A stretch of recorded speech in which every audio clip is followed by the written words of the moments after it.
Well, thanks. Good. Yeah. Well, I appreciate you taking the time to have the conversation with me.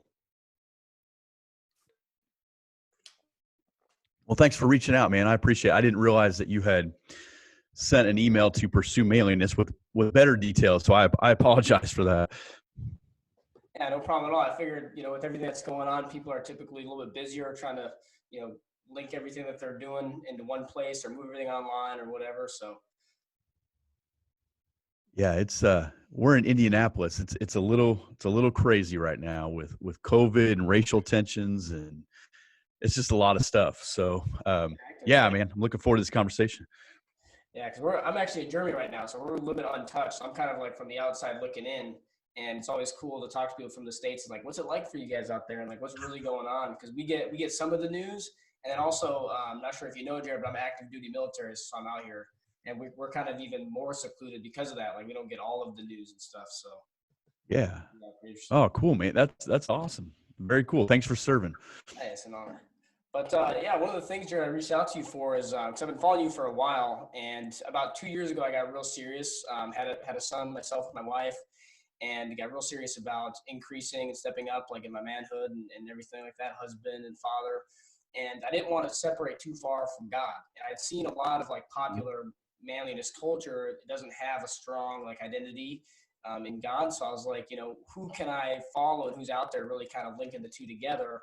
And I saw the Pursuit of Manliness podcast. So every morning at work, I was listening to the Pursuit of Manliness podcast, and I liked how you're, taking a lot of actual scripture and put it in with your episodes.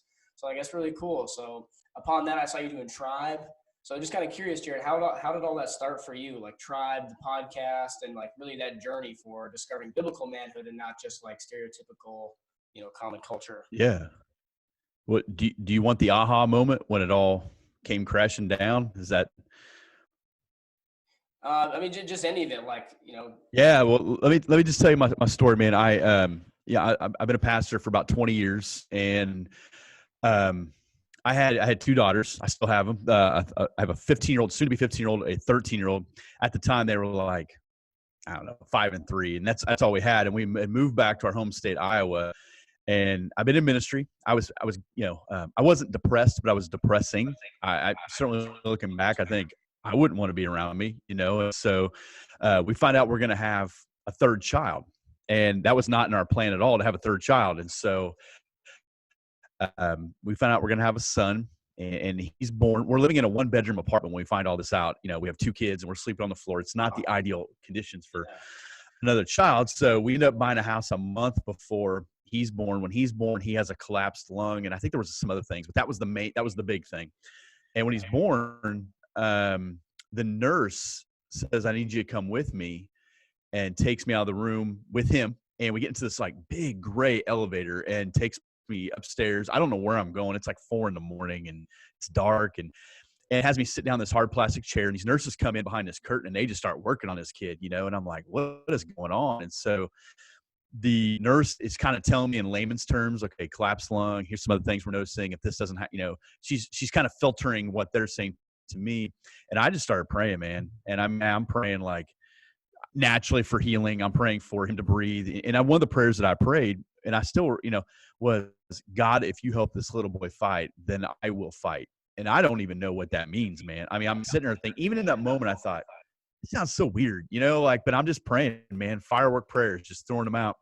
So fast forward, he ends up getting out of the hospital after a couple weeks. He's in the NICU, and it's a cool story. But fast forward 2 years, I'm sitting like on a couch, and I'm watching him do like a little Nerf hoop basketball, and I'm thinking, this is cool, man, to have a son. Here's 24 months removed from all that, a son, playing ball and just wanting to be like his dad. And I'm telling you, brother, it was like God came, sat next to me on that couch, and said, this is pretty cool, isn't it? I'm not talking about literally saying this. It just felt so. I'm like, yeah, it's cool. And those words came back to my mind. If you'll help this little boy fight, I'll fight. And I'm telling you what, man, I had like this nervous energy just ran through me. And I thought, oh man, we're about to get real uncomfortable. And so for about 18 months, 24 months, God just Rubik's Cube my life. And I got serious about the word of God. I got serious about pursuing, manly relationships that would make me better. I had to get around better guys. And I was texting a friend of mine. I was like, wouldn't it be cool if we had a thing for guys that they could get on, they could connect, and they could, share whatever. And it's funny because I was trying to like round up some help, like, hey, let's do this. And I was the only guy that jumped out of the plane. So I started this thing called the Pursuit of Manliness on Facebook. And I started about 2 weeks before I told my wife. And I told my wife about it one day. I was like, hey, I'm thinking about starting this thing. And it was already kind of going, so it was kind of a lie at the time. And I'll never forget, she turned around, looked at me. She was in a chair, looked at me and said, if you want to practice your manhood, the toilet's leaking right now. And I thought, that is not the way I envisioned this going down. And so through that, Men Are Men of Action, through that, I did it anonymously for a year and a half.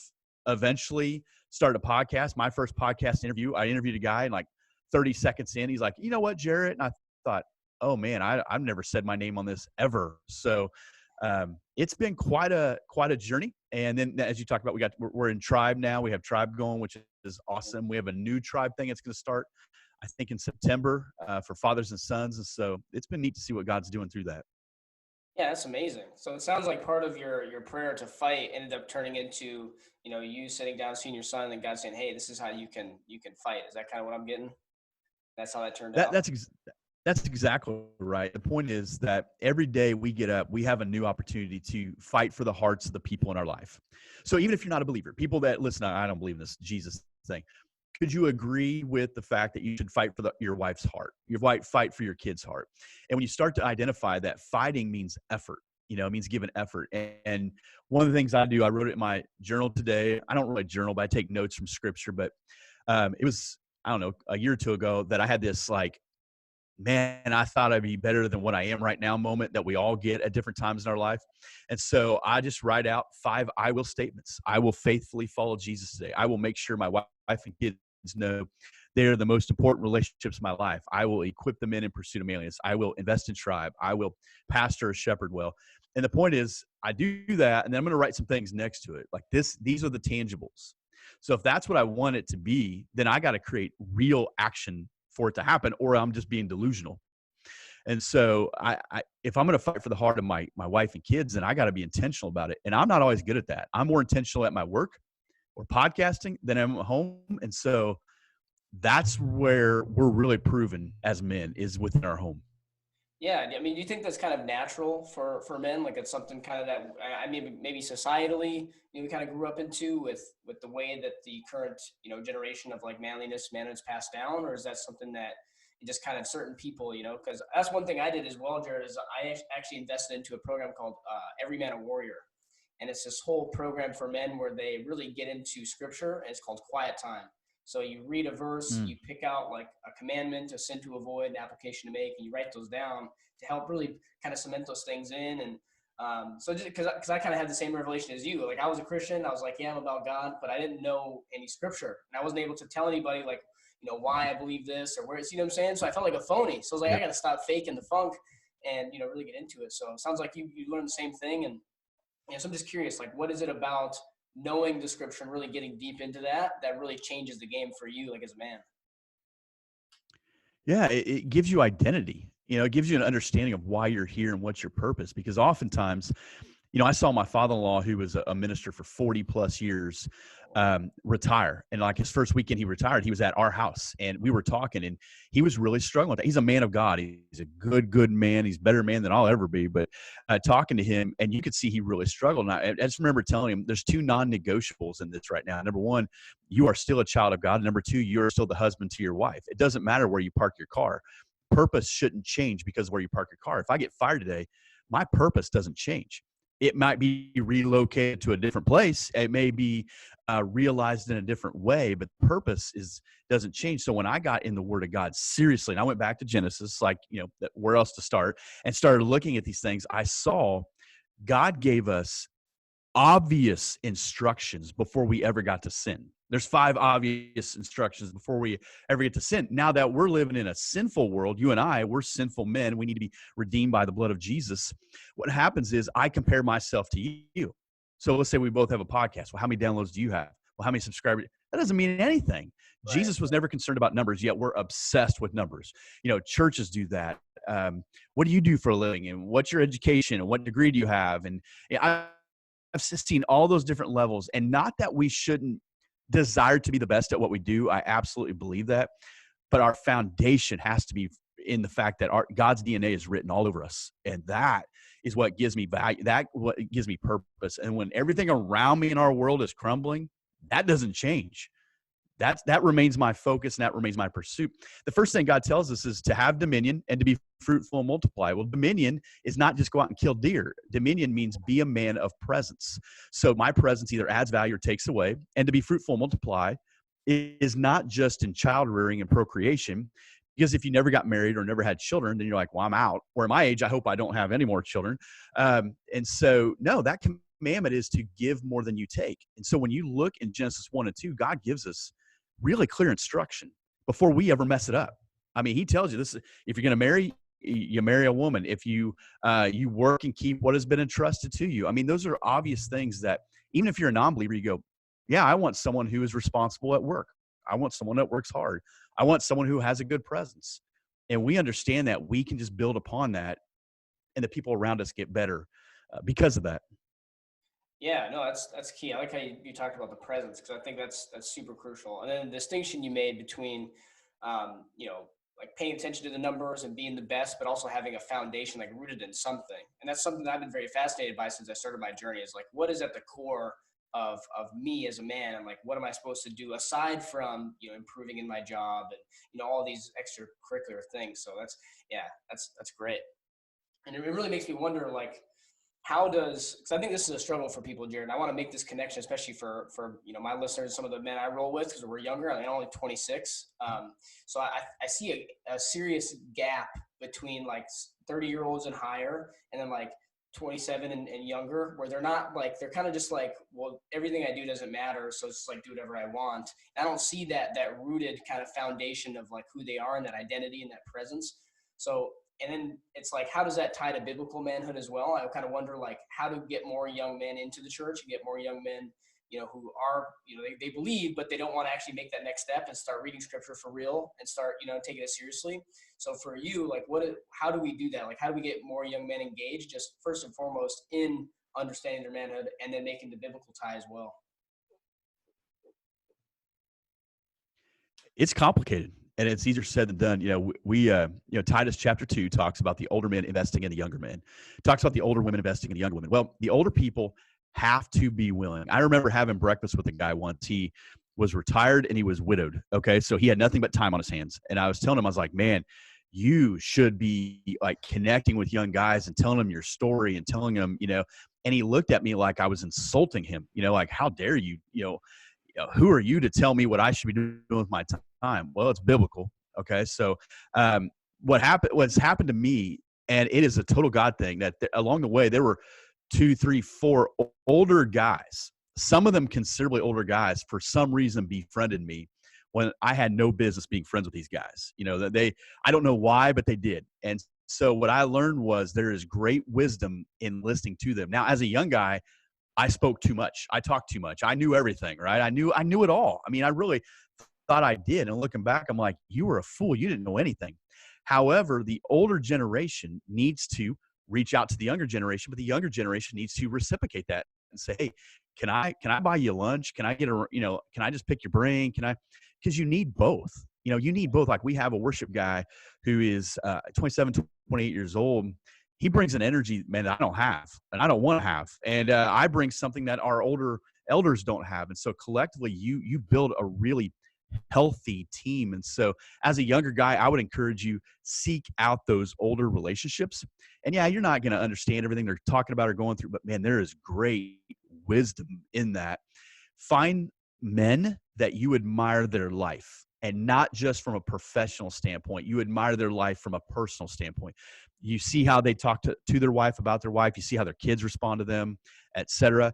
Those are guys you go, man, I got to get around you more. One of the best small groups I ever had, that I ever attended, everybody was like retired. And here I am, like 28 years old, 25 years old. So much wisdom there. And so I think oftentimes the natural tendency is to gravitate towards your demographic or your age group. I understand that, but man, when you get out of that, there's so much good. And listen, there'll come a day where those people aren't here anymore, and you're it. I'm starting to get to that point where I go, I'm it. The greatest thing we can do as men is invest in the life of somebody else. It's discipleship, Matthew 28. But when you're giving of yourself to someone else, you're going to quickly realize you don't have as much as you thought you had, and you're going to need to be taking in as well. So we're very much a conduit of the gospel. So it came to you, it's meant to come to someone else, and ultimately they do it. And if we just keep doing that, we really do build better men together. Yeah, no, I agree 100%. I mean, definitely one of the reasons why we're sitting down doing this, one of the reasons why I started a podcast. I'm like, how do I get men that are really doing what I'm doing and bring them to me? And because sometimes there's a huge, again, there's a gap there. So I'm kind of curious to hear your take on that too. Like, why is that so difficult for some people, you think, Jarrett? Like to reach out to older men, or for older men to kind of go back and want to take their time to, mentor and help disciple other men? Because we're more insecure than we'll ever admit. I work with men in tribe. I've worked with men all over the world. And I don't mean that arrogantly, that God has just provided those opportunities, that I've been able to encounter a lot of guys who do a lot of things. And we're just very insecure, fickle people. As men, we usually, knock women, even jokingly, like, oh, they're so emotional. Listen, men are far more emotional than they will ever admit. They're carrying a lot more deeper, darker sins than they're ever willing to admit. They are far more insecure than they're ever going to admit. They got dad wounds. Their dad left. Their dad had unrealistic expectations. Their dad was, he put conditional love on them. Some of them are estranged their father. Some of them are looking for, hey man, I'm proud of you. I'm whatever, from someone who's never ever going to give it to them. And so you walk around, and I'm not talking about you specifically, but we generally walk around with these scars and these brokenness that are below the surface. And we put on this facade that I have it all together. So guys will either overcompensate and become alpha male. You can't tell me anything. That guy, he walks in the room and you're like, oh, don't even try to talk because he already knows about it. Or you have the guy that's the recluse. He removes himself and he doesn't, he's not around people at all. The truth is, when you understand your DNA, when you understand that God has wired you and then created you for purpose, you don't have to have all the answers. And when you will intentionally get around other guys who will make you better, but you know that you have something to add to the conversation, it starts to tear down those walls. I'm in a tribe. There's guys that have been in tribe 2 years, even 3 years, who are just now being honest about sins in their life. Here they've carried this stuff for 6 months, a year, whatever. And for whatever reason, never told anybody anything. And then finally you go, well, I guess I trust you enough now after being in this for so long. Those are guys who've taken the intentional steps. So what's happening in our churches, these guys aren't taking any steps. They plop down in a pew, they drink your free coffee, and they go home. They take your childcare and they get back in their truck and go home. What the heck's going on in their life? I mean, that's just more than likely an utter train wreck. But I feel like if I tell you my train wreck, you'll look at me as less of a man. Right. Not at all. Never. Yeah, I think that's really it too, is that last piece is like, we think that what our sins make us are so damning that like no one will ever talk to us again, or like no one will ever want to be around us again. And I'm glad you brought up the church culture, because that's something too. Like it took me a long time, Jared, before I found a church that I could actually like really enjoy being in and stuff like that, because there was more real men than like I've ever discovered. Because like you said, it's crazy how many men just like they put on the suit and they're just like, yeah, everything's great. And I'm like, dude, there's no way you can be great every day of the week. And I'm a pretty real dude from the get. So I'm like, you got to be fibbing me, and I want to talk to a dude that's for real. So what do you think that is? Like, why in church culture is there such like this, this idea that we got to be great all the time and happy clappy, like I never understood it. Well, let's go back just a minute. You talk about, I want to be great all the time. We do. Like when I walk into work, I say it all the time. If I don't want to be the best at what I'm doing right here, then I need to do something else, because I'm stealing money. If I'm just coming through here to go through the motions or not get fired, they're paying me too much to do that. Okay. So that's the tension. When I go home, they're not paying me anything to be there. And everyone there knows who you are. And so we don't get the adoration, the attaboys, the text messages from them. So that's not as fun. That's not as life-giving. What we forget is there's nobody on this planet more for you than the people that live within your house. And those are the people who should get the absolute best of you.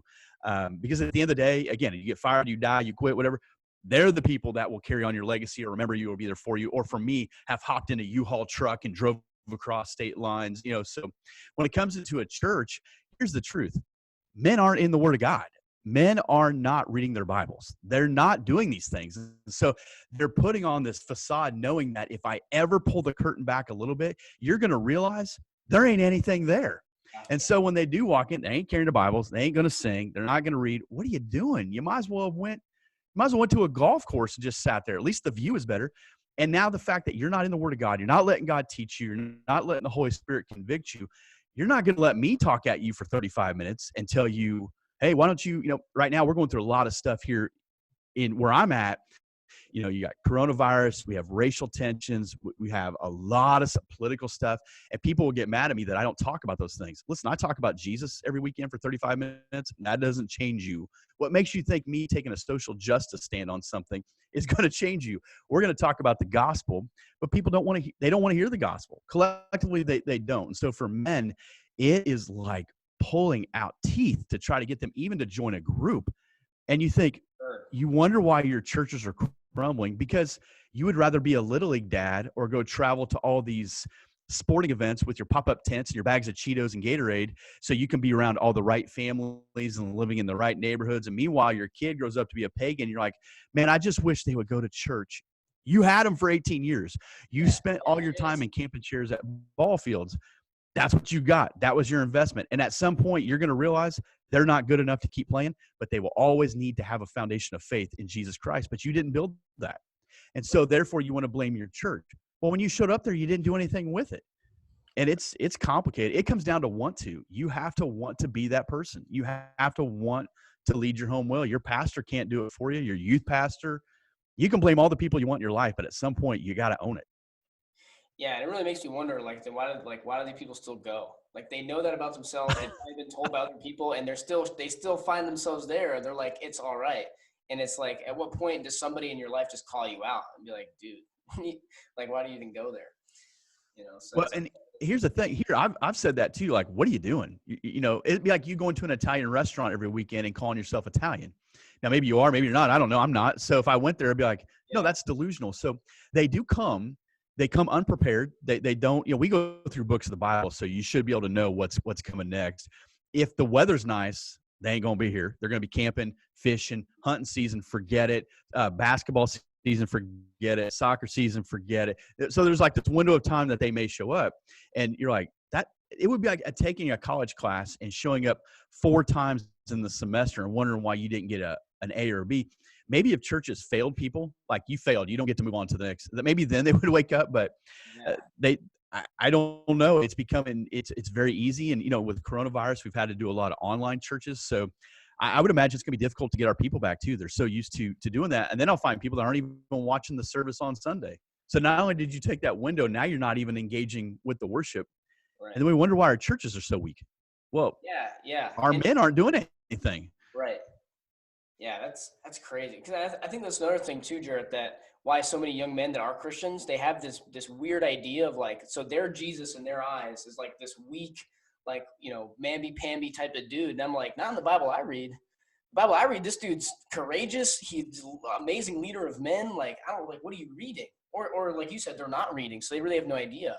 So it's like, how do we get our men to realize that, Jesus, and like, it doesn't have to be this way. It's what you make it. Like you said, like the men need to improve it. Like the church can only do so much. I can only get a building, bring you in, hire the pastor. Like other than that, like it's about the engagement.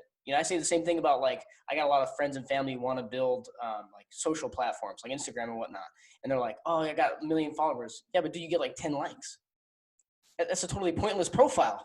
You know what I mean? Like it doesn't do anything for you. And for me, it's the same thing with churches. Like you got all these people, but there's nobody in the groups. So what do you really, like, what kind of impact are you really making? So I'm just kind of curious to hear your take on that. Like, well, I use the phrase a lot because I'm experiencing it. I'm not from a big city, but now I live in a big city. I'm from Iowa. I was kind of farmlandish and smaller towns, and here I live in one of the larger cities in America. And so for me, I'm completely out of my element. So sometimes I'm like, well, maybe it's a city thing, and but one of the things I've struggled with in Indianapolis that I haven't struggled with anywhere else is there are people who are for you but not with you. They like what you do. Like I have people who I think come in and they like my preaching. They like that I say things that make you go, ooh, I can't believe you said that. They like that you have a podcast. They like that you are funny or whatever. They like that, but they're not with you. And with you means they come up to you and say, we're going to stand shoulder to shoulder, man. We're going to make a change. We're going to do something about this. We're going to be a culture changer. Cause I think there's a lot of people that like what people do, but if that person disappeared or went away, they would just go back to their old habits. They would just go back to what they did. It's not like they saw a better way and said, yeah, there's no other way but this. It's like when Jesus was teaching and he taught about being the bread of life and, saying, hey, your connection to Moses and Abraham doesn't mean a whole lot. And these were disciples that started falling away from Jesus, not the 12, but some disciples. These were not marginal Christmas and Easter type people. These are people who were committed to the church, if you will, to Jesus. Jesus turns around and only sees 12 people left and says, you guys didn't go anywhere. And Peter says, where can we go? You have the words of life. You see, our people, it's too easy to go other places. It's too easy to quit your marriage. It's too easy to quit your church. It's too easy to quit your job. I see people do things like what you're doing. They'll start it, and then 6 months later, it's gone. What happened? Well, it got too hard. And if I do call you out, and I've had this where I'll go to someone and go, hey, what's the deal with all they got to do is stop coming to your church? They'll go somewhere else, or I've had this. They'll write letters about you. They'll write letters, and you never get a copy of the letter. It's crazy. But they'll write letters about you and say how bad you are and how mean you are and how, whatever you are. And it's a lonely deal, man. Ministry, especially right now, is really lonely, man. So for me to have connections like you, other guys online, it's life-giving. Yeah, I can imagine. And that's something I really like what you said there, that for with you, for you, not with you. I think that's huge and too easy to quit. That's money. I think you're so right. Well, go back to your house. Go back to your house. If you don't get the house right, everything else is you're a fraud. If my house is falling apart, my wife hates me, we're not intimate, my kids don't respect me, I'm not talking to them, whatever, but I'm crushing it here, then I'm a phony, right? Like the home is as much as we don't want it to be, it is. And so you talk about people who are for you and with you, it's those people, but they're the ones that always get the crap. They're the ones that always get, the brunt of whatever. I got mad at 9:45 today, and at 6:10 tonight, I lose my cool on one of my kids. Why? Because I'm still mad at 9:45. That's garbage. They don't deserve that. They don't deserve to get what's left over. So if we reframe our mind and say, I'm fighting for their heart, they're going to get the best of me. And I'm intentional about writing that down. And I've already texted my wife, and I'm going to connect. Oh, man, our homes are going to change dramatically. You'll know there's a difference in your life when people notice the difference in your life. Not when you tell them, but when they start to see it themselves. Yeah. And then you probably get people asking you too, like, hey, something's going on. Like, you're doing something different. Like, let me know. I want to be in on it. And those are real guys. Yeah. So, that's just interesting, man. Cause like I said, I haven't really been starting this. I'm trying to get more of my circle to be better. So, and it's a difficult feat, right? Because of some of these things we talked about. Some guys are like, yeah, I'm with you. But then it's like, well, let's go to this group. And they're like, nah. Like, oh, you got to pay $10. No way. Like, anything money-wise, Jarrett, they're right out. They're like, it's not worth a dime. And I'm like, man, I don't understand that. It's like, how much is your relationship with your wife worth? Well, we have a thing called Tribe. Every 6 months, the registration's open. It costs $150. That's $25 a month. I joke that's a trip to a fast food restaurant for some guys. So we want them to pay it.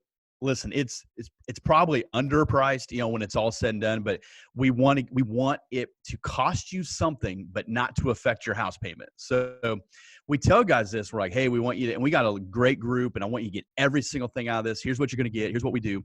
And I'm telling you, brother, there'll be guys that will pay that money and do nothing. You can't reach them. You DM them. You try them, nothing. And I'm like, we're not looking for donations. We'll take them. We'll never turn them away. But at the same time, why did you not get anything out of this? Why did you not? And it's crazy because there's some guys that will be their excuse because it costs. I'm not going to do it. Well, then it's not worth it to you. Then a downloadable PDF is not really going to really change your life.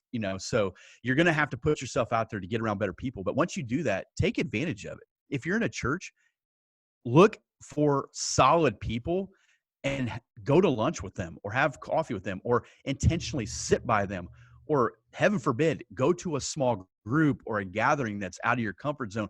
Maybe you don't get to watch your team play at that time, but you might have a life-changing relationship that's going to happen there. I've had those, and I'm better for it. Yeah. Do you think a lot of that has to do with like the microwave type mentality? Like, put it in, bang, it's done. Like, people don't want to spend the time to like stay a little bit after church to sip the coffee with the dude or like go to, you know what I'm saying? Well, I have, I made the joke, but we have some younger families here, and I'd love to connect with these guys, especially the dudes. I'd love to invest in them. I'd love to connect. It's nearly impossible. Someone go down a different door because they're trying to avoid you. Someone because they want to go golf. They want to go watch their team. They got to coach their team. They got to go watch their kid. They got to That's fine. But when their world comes crashing down, hey man, I need to talk with you, man. I need to And talk. they want to It's talk. too late. And I've told them that, like, look, it's too late. Like, I've tried to develop relationships with you, or I have fought harder for people's marriages than they are. They're not reading a book. They're not listening to a podcast. They're just calling you up every 30 days, wanting to yell at you or yell at each other. I've had them in the earbuds yelling at each other. I'm like, I'm out. I'm not doing that. And once I started doing that, maybe that's hurt relationships. But at the end of the day, they're grown men. They don't want to sit in a spiritual high chair and have me spoon feed them things. So I used the analogy this last weekend that, when I grew up, we used a thing called layaway.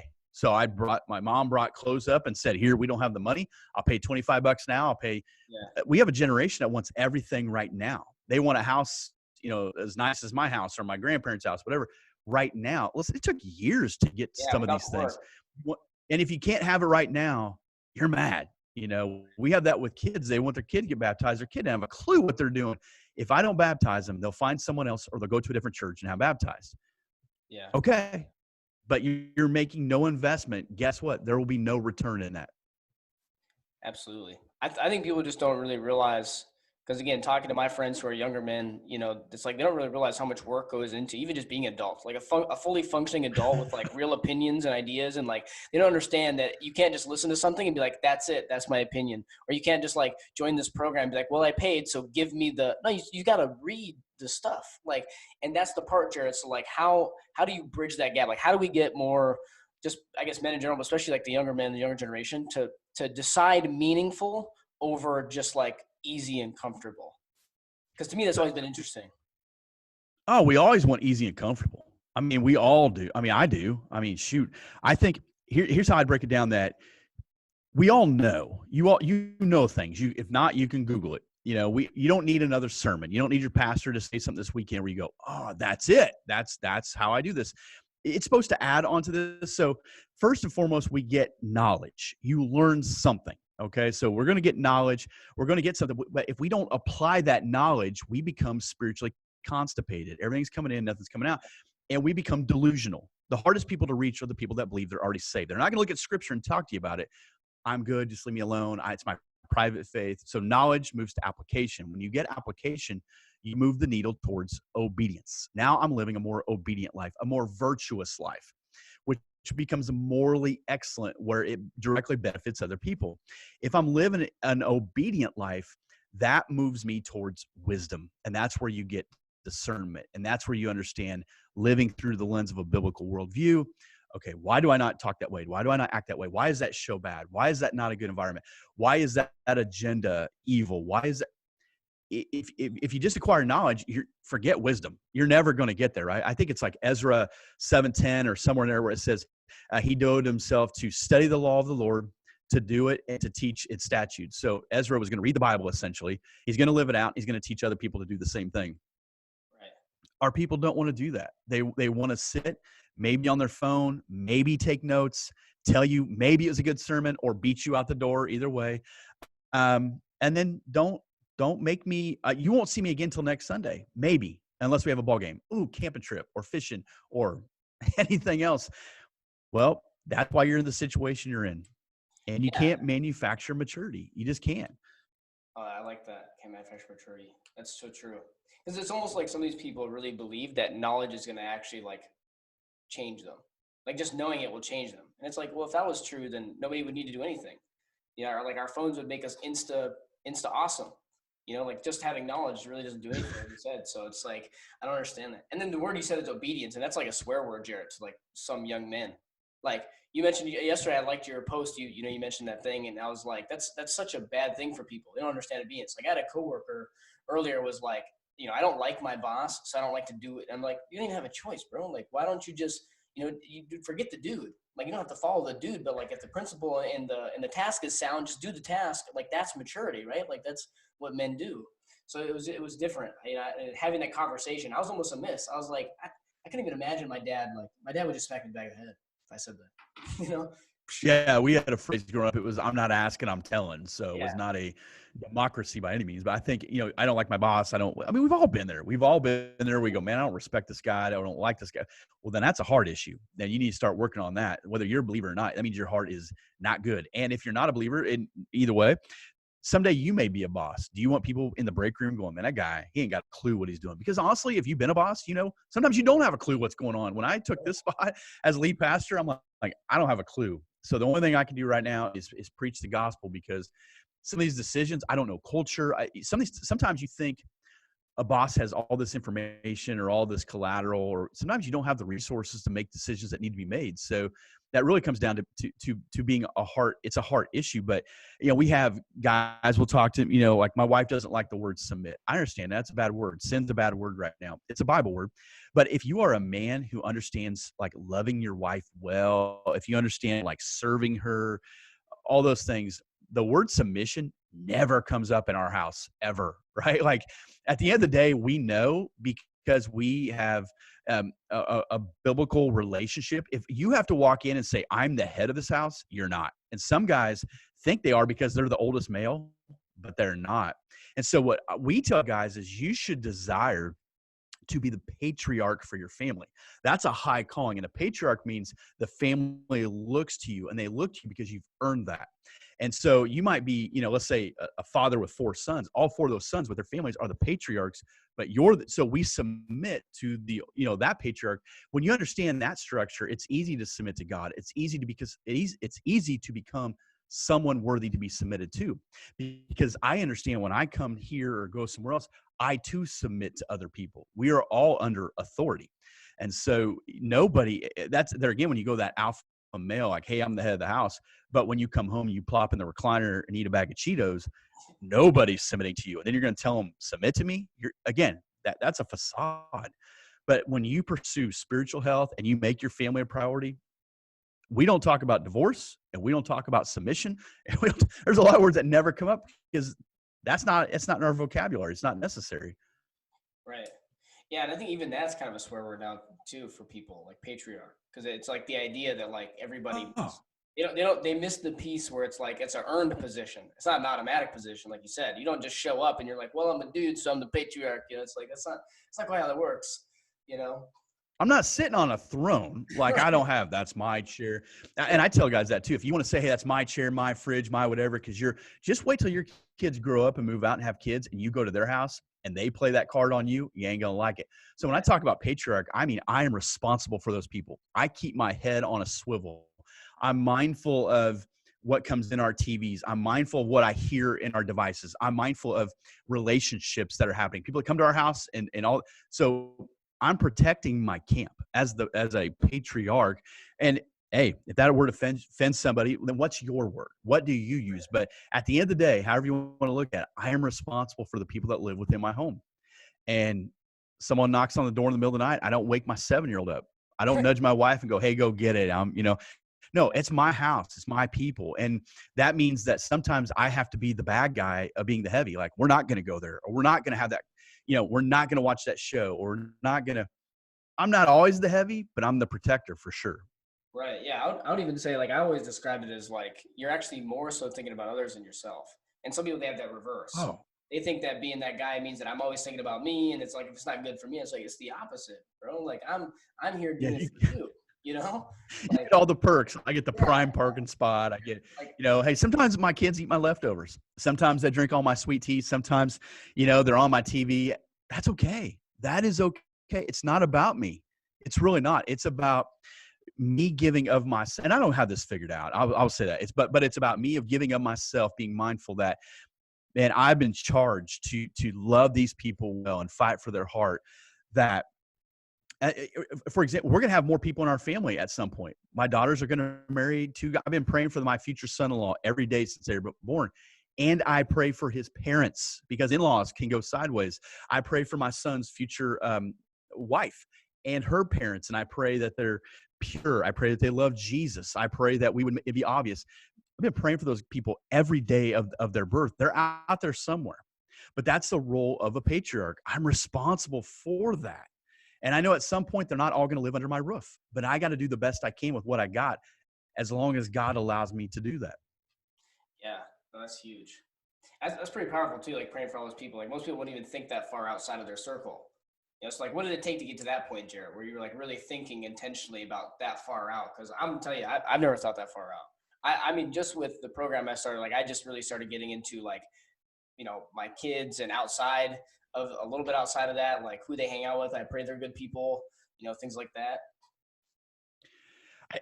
I think when my daughters are born, I remember my first daughter born, I just remember thinking too that one, I don't want to ever get mad at you. That was the first thought I ever had when I held her. I was like, I don't ever want to get mad at you. Well, I hate to say I failed at that miserably and had to apologize for that. But I also immediately felt this desire to protect. I mean, I'm cross-eyeing every boy in the Walmart checkout line. I'm like, I'm looking. I just felt like that's my role. I will say this: the greatest book I read, and I just posted this on my personal YouTube and my personal accounts, and I'm giving away a copy of it. Is this book here, What He Must Be If He Wants to Marry My Daughter. Now, I originally bought that because I wanted to find out who Vodi Bakum was. Secondly, I wanted to find out who this jerk's going to be that eventually is going to marry my daughter and what the standards need to be. But what I found out was I need to be this guy. I need to be this, or I'm a hypocrite if I think this guy needs to be something that I'm never going to pursue. So I've given away so many copies of this. I'm giving away a copy right now. On July 17th, I'm going to draw it. Actually, my daughter, this is why I started reading this book, she's going to draw the name of who cares, gets it. I'm going to send it to him. And so I started to realize that I needed to be intentional about that. That day is going to come, that person is out there somewhere. And what happens is I read this book, and when I was almost all the way through it, I told my father-in-law, you should have asked me more questions. Because I felt like they grilled me, man. I asked for their permission. I felt like they were grilling me. They did nothing compared to what I plan on doing. And the point is this: I have invested my heart into this little girl and into my both little girls and my son. They're going to live outside of my roof a lot longer than they live in my roof, hopefully. And I'm praying for this person. What we do is we start thinking it's cute in first grade if they have boyfriend, girlfriend. And then second grade, they're boyfriend, girlfriend. Like, we don't play that game. We never play that game. And that's made parents weird towards us. I don't care. We don't play that game because then they need to be connected to another person to get value. We've never had a concern yet that maybe they shared too much or they crossed the line or whatever. No. And listen, we've had some hard conversations. It'd be easier for me to go, you know what? He's fine. Just, yes, if that's your boyfriend. I've had my daughters being at friends' houses and these girls crying over boys, and they're like in second grade. What is going on in their home that they think in second grade? You should be worried about like Peppa Pig or something in second grade. You should be worried about, your boyfriend who can't even match his socks if he's going to be your boyfriend or not. And so being very intentional with that, we're very intentional with, even the clothing they wear. I said that at the beach. We just got back from the beach, and I told my sister-in-laws, we're all sitting together, and I said, I love the fact that our kids dress modestly. We don't do two pieces. That's our deal. They're not dressing like Amish, but they're dressing normal. They're cute, nice. I said, when I look out in the ocean, the girls with the full suits, that's us. Everyone else, not us. So it's always easy to know where my kids are at. So what we try to do is just create this high standard, knowing that we're trying to pursue that as well. But the standard isn't something I manufactured. The standard is God's standard. And we farm our kids out and let them fall in love with some person at college when they're living on our credit card who can't even commit to an iPad cover for more than 6 months. And they come home, this person's already swept them off their feet. They may or may not ask us for permission to marry them. They've been sleeping together. They've been living immoral for months. And then this kid's got the marbles to come to you and say, hey, can I have your daughter's hand in marriage? You've been defiling her for a year and a half, and now you're going to act like – some of them don't even do that. I said, you know what? Let's get on the front end of this, and let's try to get this right. Again, my kids will grow up and make their own decisions. I understand that. Yeah. So maybe you're a grandparent or someone like, man, I blew it with my kids. Fight for the heart of your kids still. That relationship's going to be different now that they're grown. But do this for your grandchildren. Never stop fighting for their heart. Never stop getting them back to God's standard. God's standard at times compared to the world seems burdensome, but it's not. It's very freeing, actually, because I can go back to this and say, see, God said this is what happens. And then when you look at Scripture and you actually know your Bible, you can show them stories in Scripture like, see where they ignored what God said? How well did that go with him? Now let's look at your friend. Is that working out well? Well, no. Okay, what do you think? So my daughter and I, we're having conversations about this book right now. It's awesome. Go buy the book. Yeah, I know. I definitely, I just wrote it down. I'm going to have to check it out. Because one of the things, too, it's like, you mentioned, it's kind of like having a foundation and a standard is affirming. I think there's a lot of men, they're afraid of structure and they're afraid of maturity because it's like once I like, how do I keep going if I hit that obstacle and I failed? And like, then what do I do? You know, like they don't. They're guessing at it every day. So I'm kind of curious. This may be a little bit of a tangent, but like for you when you first started out, like being really intentional and like, I'm not sure at what age you had your kids and stuff like that, but where was a significant gap in your life, Jared, where you were like, all right, I gotta take this adult thing serious and I gotta like get some structure, start planning my day and like things like that. And like, how did that go for you? I would say this first, that I think it's incredibly difficult to lead someone on a journey where no one has actually ever led you. So it'd be like me taking you out to a state park and saying, just find that trail. You'll figure it out. It veers off, but you'll figure it out. And you know what? If you go with your gut instinct, eventually you're going to come to this place where there's water and that's good. And you're like, no way, I'm not doing that. But that's what we do with people in life. We allow them to try to figure out when they become a man. Is it when I have sex? Is it when I saw pornography? Is it when I start smoking, chewing, drinking? Is it when I go in the military? So we start chasing I remember someone telling me that I should always carry my wallet with me when I was like 14 or 15. And I thought I'd become a man because I was carrying my wallet, right? Like I carry ID. When is that? We don't have a good initiation into that. And so often you're left to try to figure that out.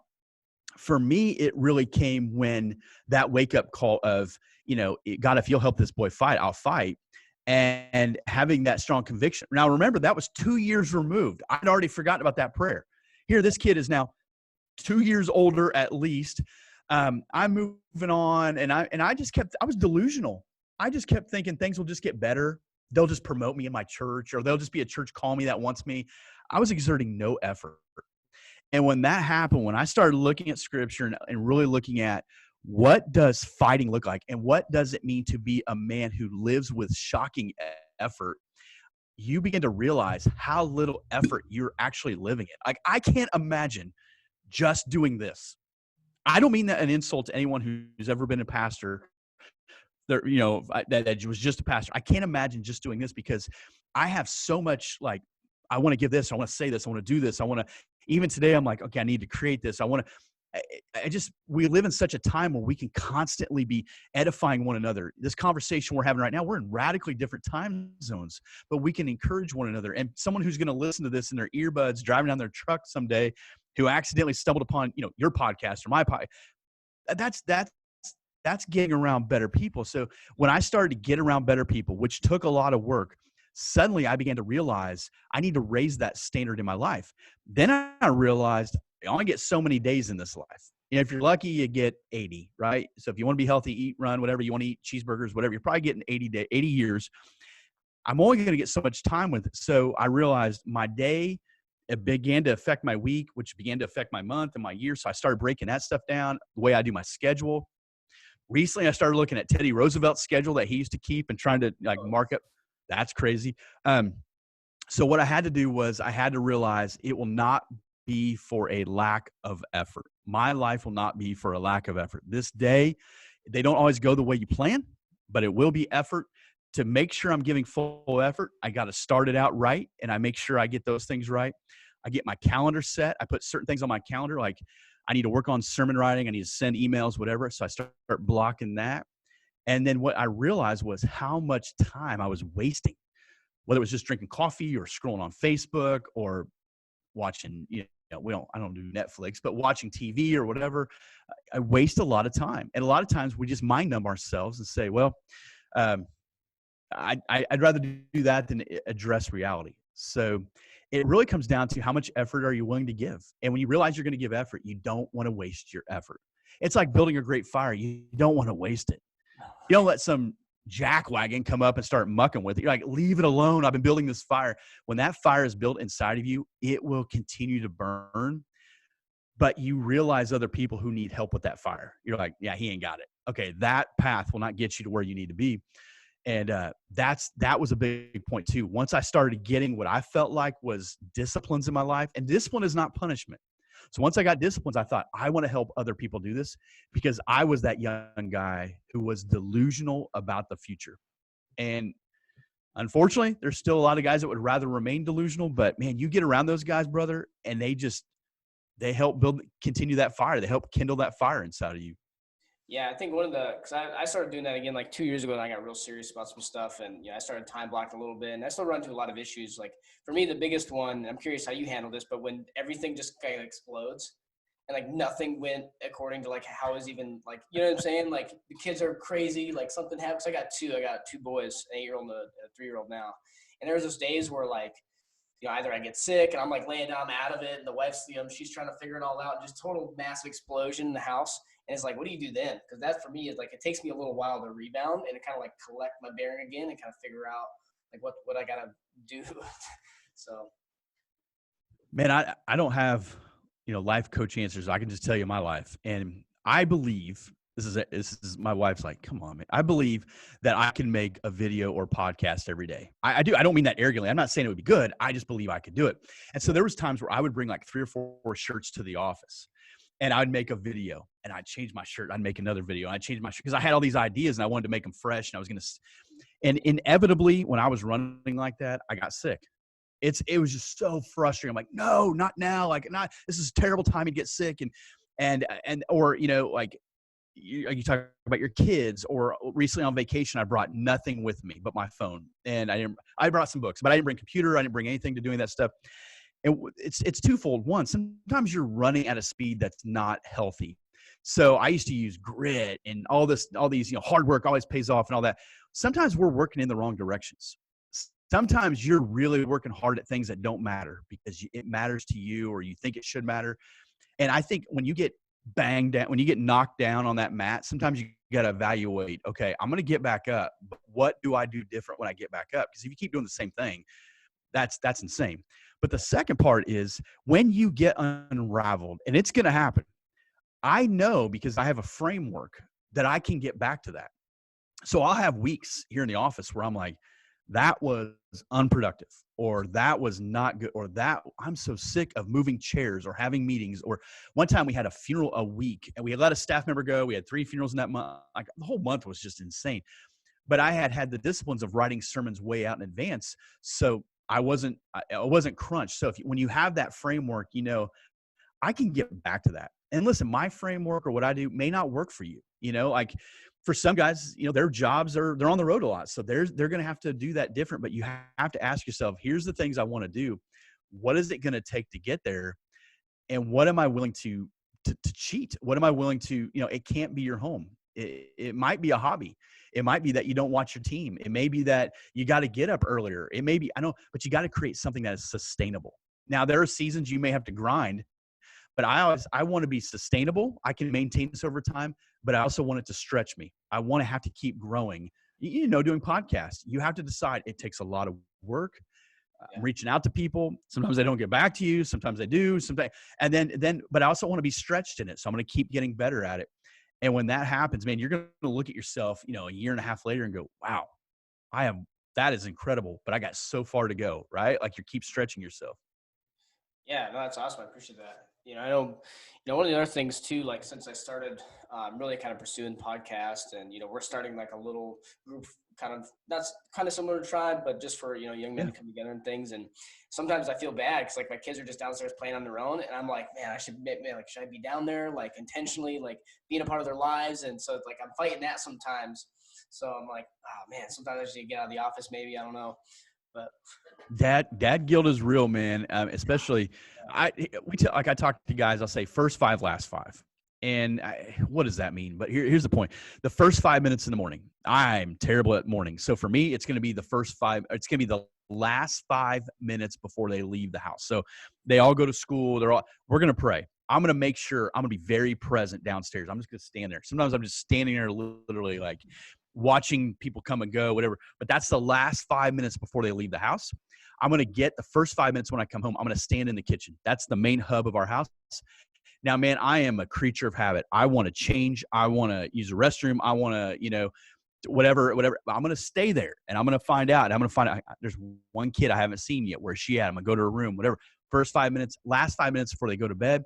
If you look at those windows of time, and not that they're only windows of time, but say, I want to get that right. Right. It will give you more grace in the other areas. Hey, first 5 minutes I come home and I go straight upstairs and go do what I want to do. They'd rather me not even come home. Like, well, he's here, but he's not here. Right. So, Right. it's hard to be a spiritual leader of your house if you're never there. So it's a both and. Yeah, I like that. But hey, I don't want to take up any more time, Jared. I really appreciate you coming on and things. It was good, productive conversation. Um, maybe if you could let everyone know how to connect with you more and maybe how to like enroll in tribe and things like that. That's something I'm definitely looking into. Just so you're aware, you may see me in there. That'd be awesome. So two ways, because something I said earlier, I think, it's easy to be something online that you're not in reality. So for me to be genuine or authentic or to be transparent, those are all like catchy words right now. But I take that serious. Like if you run into me at a grocery store, you're going to get the same guy you get here, same guy in my garage. So if you want to know about the Pursuit of Manliness, the easy thing is to go to social media, Facebook, Twitter, Instagram, at Pursue Manliness. That's the easy thing. Facebook, you can search it. There's a website, thepursuitofmanliness.com. So there's content on there on a weekly, daily basis, and you can learn more about tribe and stuff. But for me personally, like I talked about that book, I'm giving it away right now to someone. So it's just at Jarrett Samuels. But more than that, even beyond the book, the point is that's a way that you can to get to know me, and I mean I'd love to get to know you guys as well, and that we grow together, and we one of the coolest things has been, I'm a pastor of a church, is to have people who you meet online show up at church, right, or show up somewhere, or want to meet. Like I met a guy at like McAllister's one time, because don't we want to know, are these people real? Are they, and so if you want to do that, that's a great place too. Yeah, well, I appreciate it, man. Thanks for coming on. And thanks for the opportunity, brother. I appreciate it, Ryan. Yeah, I'm gonna see if I can start recording here. Where are you at in Germany? I'm actually in Grafenwehr. It's like on the the lower western side. Really small, rural, farming type. Like we were always passing tractors and stuff, but pretty nice. I mean, we've been here for going on 3 years now. We're actually getting ready to leave, which is interesting because wife and I have been talking about maybe not going back because of what's going on. And I honestly, she brought it up, and I was like, I don't know if I blame you. Like, I was real big about going to the States, and then she was like, yeah, but everything that's going on, I'm like, good. Like, I can't really say anything. Like, I get it. I do. I understand your point. So, she really wants maybe something. She wants to where? Maybe Hawaii, because it's easy for military to move over. Like once we're overseas, it's really easy for the Army just to keep you overseas and just kind of rotate you around. So she's thinking maybe she doesn't want to go back, and I'm like, I get your point, but I don't know. I know they're flyover states. I'm from Iowa, but I have a friend in Missouri, St. Louis, so those states, the good old boys, man, they're just like, they work hard, they mind their own business. I'm like, but Justin Bailey by any chance? He does Code of Character. I don't, but he's living in Germany right now, and he was just moved really? like 2 or 3 years ago, which is crazy. So Yeah. for his work, I thought he was military. I could be mistaken on that, but man, that's really cool. That's good on you, man. Yeah, so I'm excited to go back. Honestly, it's been here for a while, and then with everything locked down, it kind of takes away the point of being here. Like we came here for the travel and the experience. Now it's all locked down. It's like we're not even here. We're not here doing what we can do. So I didn't even think of that. Yeah, that's why guys move overseas. I want to see things, and yeah, man, I'm sorry to hear that. That stinks, man. Yeah, it's interesting. You're from Iowa, It's though. been. I'm from Iowa. Yep. Yeah, and I'm from Michigan. And I remember, I think one of your podcasts, you said you were a Packer fan. I was like, yeah, all right. Yeah, I'm Packers. We don't have any professional teams in Iowa, so you don't really in Michigan either. So I'm just kidding. I'm a Packers fan, and then big time Notre Dame guy. Just love Notre Dame, wow. and which I know. I told my wife when I met her family, they hated Notre Dame, which I get. And I told her that. I said, you either love them or hate them. There's usually no in between. Like they're okay, So, but especially living in Indiana now, it's 2.5 hours away. Which is close for us. I've never lived near any of my sports teams, but yeah, I mean, I love sports. Can miss them. I think that's part of our problem. We need to get sports back. We're a little sideways right now as a country, and it's a mess, man. Not gonna lie, it's messy for sure. But yeah, I love what you're doing. Oh, go ahead. What's that? Oh, I was just gonna say, it's interesting you mentioned the sports because I actually once I got real serious about becoming a better father and stuff, and I wanted to stop playing around, being a young, just like do whatever kind of guy. I kind of gave all that up, to be honest. Like the only thing I really follow anymore is like UFC and wrestling. Because I wrestled like my whole life, college, all that stuff. And I say because it's like it's in my blood. Like I can't get rid of it. It's just always there. Yep. But like football and all that stuff, like I'm a fan. My dad's a fan of stuff. So every now and again, I'll just ask him like, hey, what happened? But I really don't do much of that stuff anymore. I'm really serious about just like reading and trying to figure this out. And I figure like when I'm 35 and older, like I can kind of get back into being a fan again. Well, when I first started Pursuit of Manliness, I never talked about sports because I thought, oh man, I think I put out like who you're rooting for this weekend, the AFC, and someone's like, who cares, or something, which I get that. But for me, a number of years ago, and this is before the wake up call, man, but a number of years ago, I was laying out my clothes the night before for a Packers football game, what jersey I was going to wear, what hat I was going to wear. I mean, I'm fandom. Okay. And, two things hit me that I realized my daughters were going to grow up and they're either going to hate me or hate sports because I was that was my team. Serving in churches, man, I never got home to see like the kickoff, and I never had the cable packages. So if my team was on, I wanted to watch him, and so what I started to do, and we do this on some weekends, we do it really well. Some weekends we don't do it at all, but I created like a tailgate environment. And so what we did is I got out the camping chairs in the basement. I turned on the grill. I was so like frazzled I turned the grill on high, threw hot dogs on, forgot about them, burned them. Oh, wow. But my daughters will still talk about that from, that's been 10 years ago. And so we do that with Notre Dame now. We'll do some foods or like first weekend of college football, we'll invite some people over. So we don't do it all the time because it's a burden on my wife, but I'll set up like multiple TVs but I really try to make it like we are doing this, and that, as a sports fan, it'd be easier for me to watch it by myself. It'd be easier for me just because I can say what so that's been good. But I would say during this last 5 months, now granted, football's not happened. I'm with you, man. I'm like, I filled my time with other things. I'm not that into it. And I'm tired of all the political stuff in sports. Yeah. So that's turned me off. I'm like, I'm just over it. I don't know what that looks like in October, but yeah. And you have great soccer over there. How could you not like soccer? Well, I mean, I played soccer in high school, so I enjoy soccer, but I mean, we don't have like German TV. So I haven't done cable for my family in a long time. Like, we don't do cable at all. So we have, our church has this thing called Right Now Media, and it's like, it's like, oh, you heard of it? Yeah, definitely. Okay. Yeah. So we're all about Right Now Media and like, doing things like that. And various, movies. I'm a big movie guy. So I'll sit down with my kids and watch. And I really like to pick movies that like will have a valuable message for my son, like, Courage or something like that. So like picking those old school movies, like Gladiator, 300, Flight of the Phoenix, Hatchet, things like that.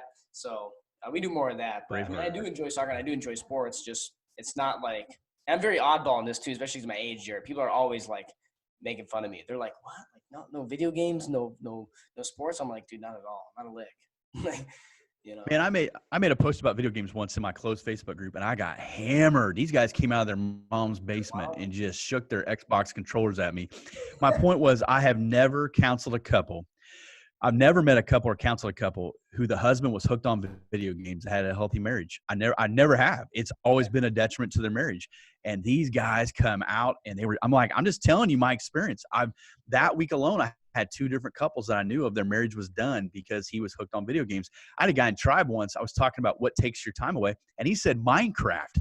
And I wanted to throat punch him. I'm like, Minecraft? My 7-year-old does Minecraft, but he's got 4 kids. He's married. He's blaming everybody for his problems. But Minecraft takes so much of his time. I said, he quit Tribe. He quit Tribe like 10 days in. So that whatever. That's all right. Yeah, I don't understand the video game thing. That's bizarre. Like I gave up video games like after high school. I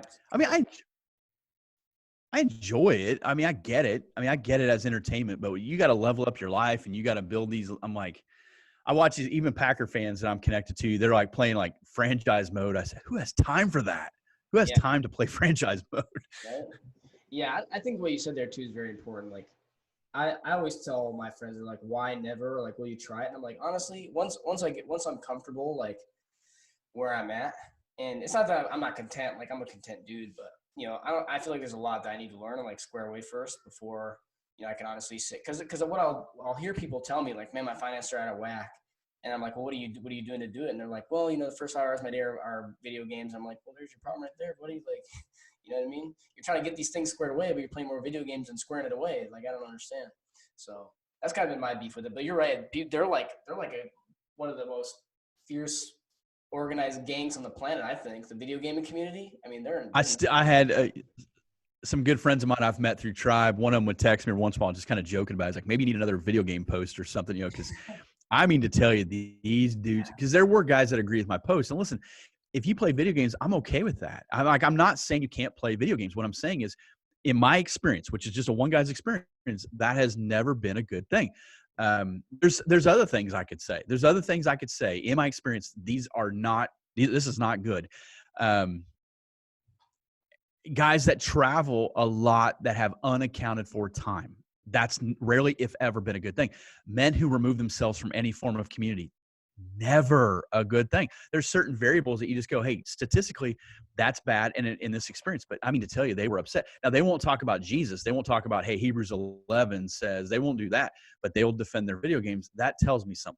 And right. Even within Tribe, we'll have right now we have 57 guys in Tribe, and we'll have tonight we have another Zoom call tonight at 9 p.m. We have them Tuesdays and Thursdays every week, and there'll be 30 guys on that call. Well, that means there's 27 dudes that are like, nah, didn't have time, don't need it. That's why we make them pay up front. Like, we want you to get everything you can out of this. A lot of guys love the new car smell, but once they realize it's going to require work, and there's other guys here who have thoughts too, they pull away. Yeah. Some guys want to be the alpha male. Heck, man, there's times I don't even say a word on there. Like, we're talking about Matthew 3, 2 weeks ago. I didn't say a word through Matthew 3. Let them talk. I get to absorb that. I don't have to be the alpha male. I'll weigh in when it needs to weigh in. And some of these guys are just trying to overtalk each other. You're like, this is insane. But man, it's so edifying to get, 30 brothers across the country. We had a guy in Afghanistan, but he's now over here. And we had a pastor in Belgium before. The guy in Belgium had to get up at 3 a.m. for these calls. It was crazy. But to hear these guys talk about Jesus and scripture, you're like, man, that's so good. And it's hard to find that. It's hard to find men who want to do that. Yeah, absolutely. Absolutely. Yeah, I was going to ask, like, what do you guys use to memorize scripture better? Like, what are some of the? Well, here's the deal. Every guy gets one of these. It's a field guide. It has a covenant in the beginning of, here's what we're going to do. Has mapped out, like when Zoom, like you probably see a little dot there, Zoom calls. All we do is every day you read one chapter. For some dudes, that's really hard. Yeah. But so read one chapter. And the point is, let's say, Ryan, that you have your own personal reading plan you're doing. You could probably find margin to read one chapter. Yeah. On the toilet, you could read one chapter, in your car, whatever. So one chapter, and then there's book reading. So we have this book here, Masculine Mandate by Richard Phillips. There's one chapter every other week. That's the reading. Then there's weekly weekly challenge videos where you're responding to a question I pose on Monday morning. So you do it on your phone, you just hold it up, talk to it, whatever. So there's lots of opportunities to have conversations. So we're not specifically attempting to memorize scripture. We're attempting to create community. And so guys will ask, like, where do you get that curriculum? I don't create curriculum, I create community. And we create environments where these guys, from all over can connect tonight via Zoom and talk and share and log off early if they need to, whatever. But we're talking about this on Tuesdays. We're talking about the Bible on Thursdays. There's prayer requests being shared. So this community for 6 months just develops. And guys that engage always grow. The guys that quit or get burned, whatever, they fizzle out. The coolest testament, I think, is when other people start to notice the difference in their life. We got a guy whose wife, when I promote Tribe, she promotes it. Yeah, you talk about a cool thing as a dude, if your wife's promoting. So for me, I love to see his wife sharing the post of, ladies, you need to get your husband in this thing. She gets nothing for doing it. She sees a change in her husband. And the funny thing is, her husband, when a friend of mine wanted to add him to Tribe the very first time we did it, I was like, no way. This guy drives me nuts. He's all bark, no bite. He's not teachable. He's not.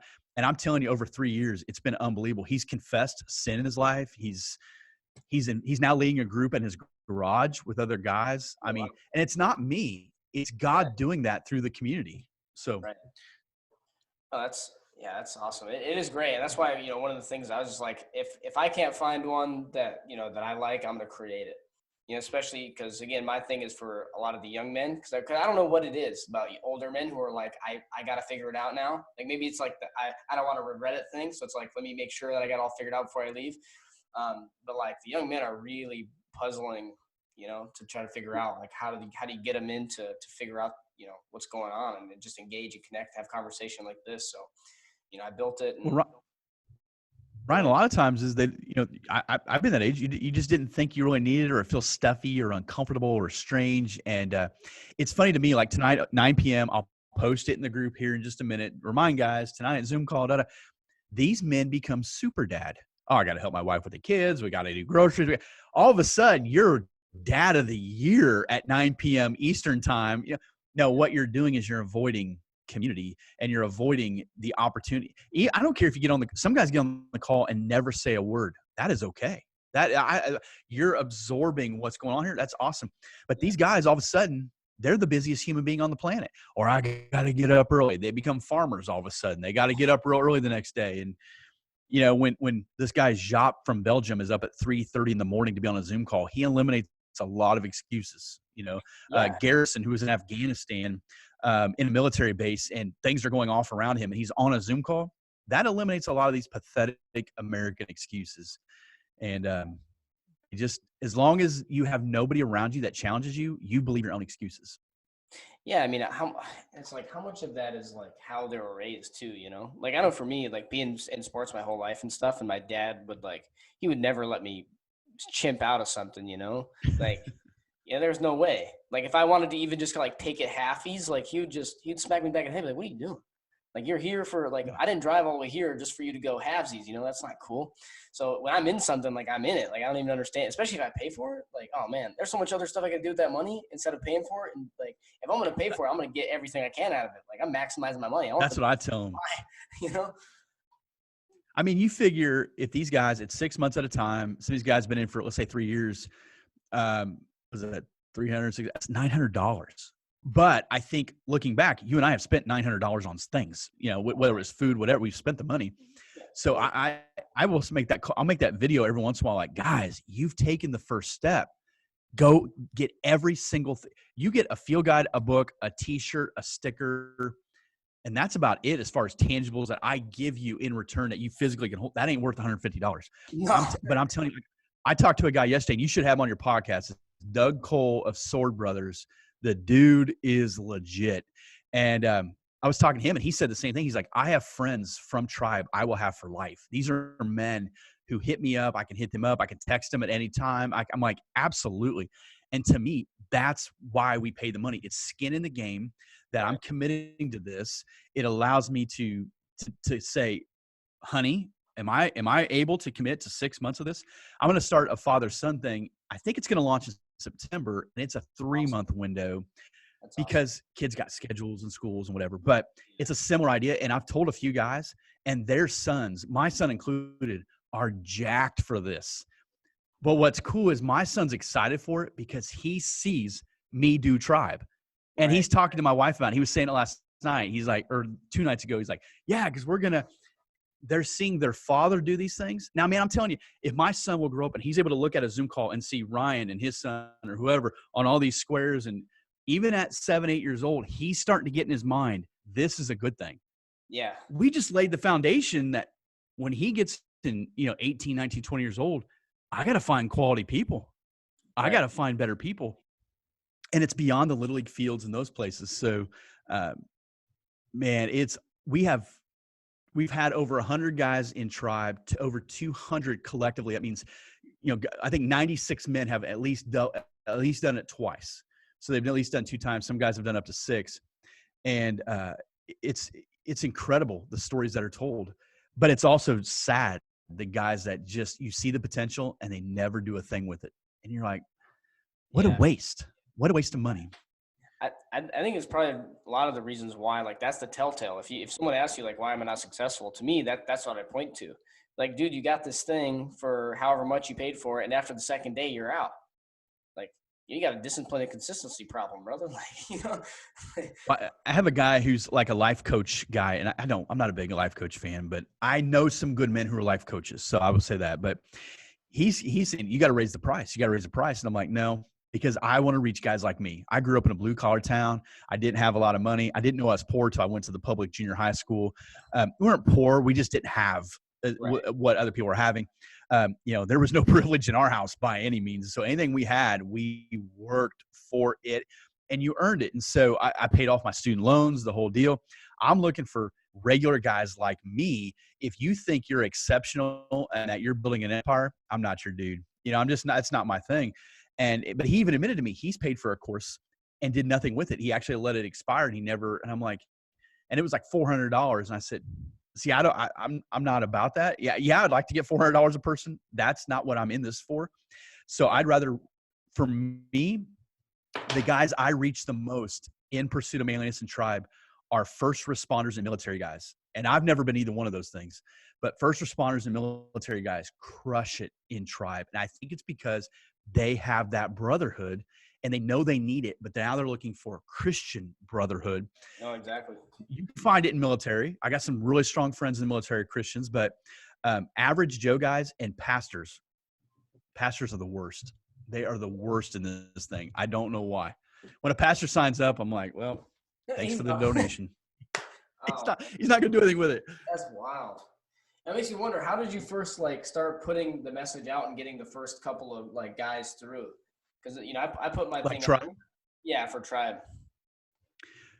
It's a God thing, because what I originally was going to do was something like tools in your toolbox. And I had this idea that, 12 things and each tool represented something, and you'd focus on purity and you'd focus on prayer and, and I had all these little gadgets and stuff. It was dorky, but it was the best idea I had at the time.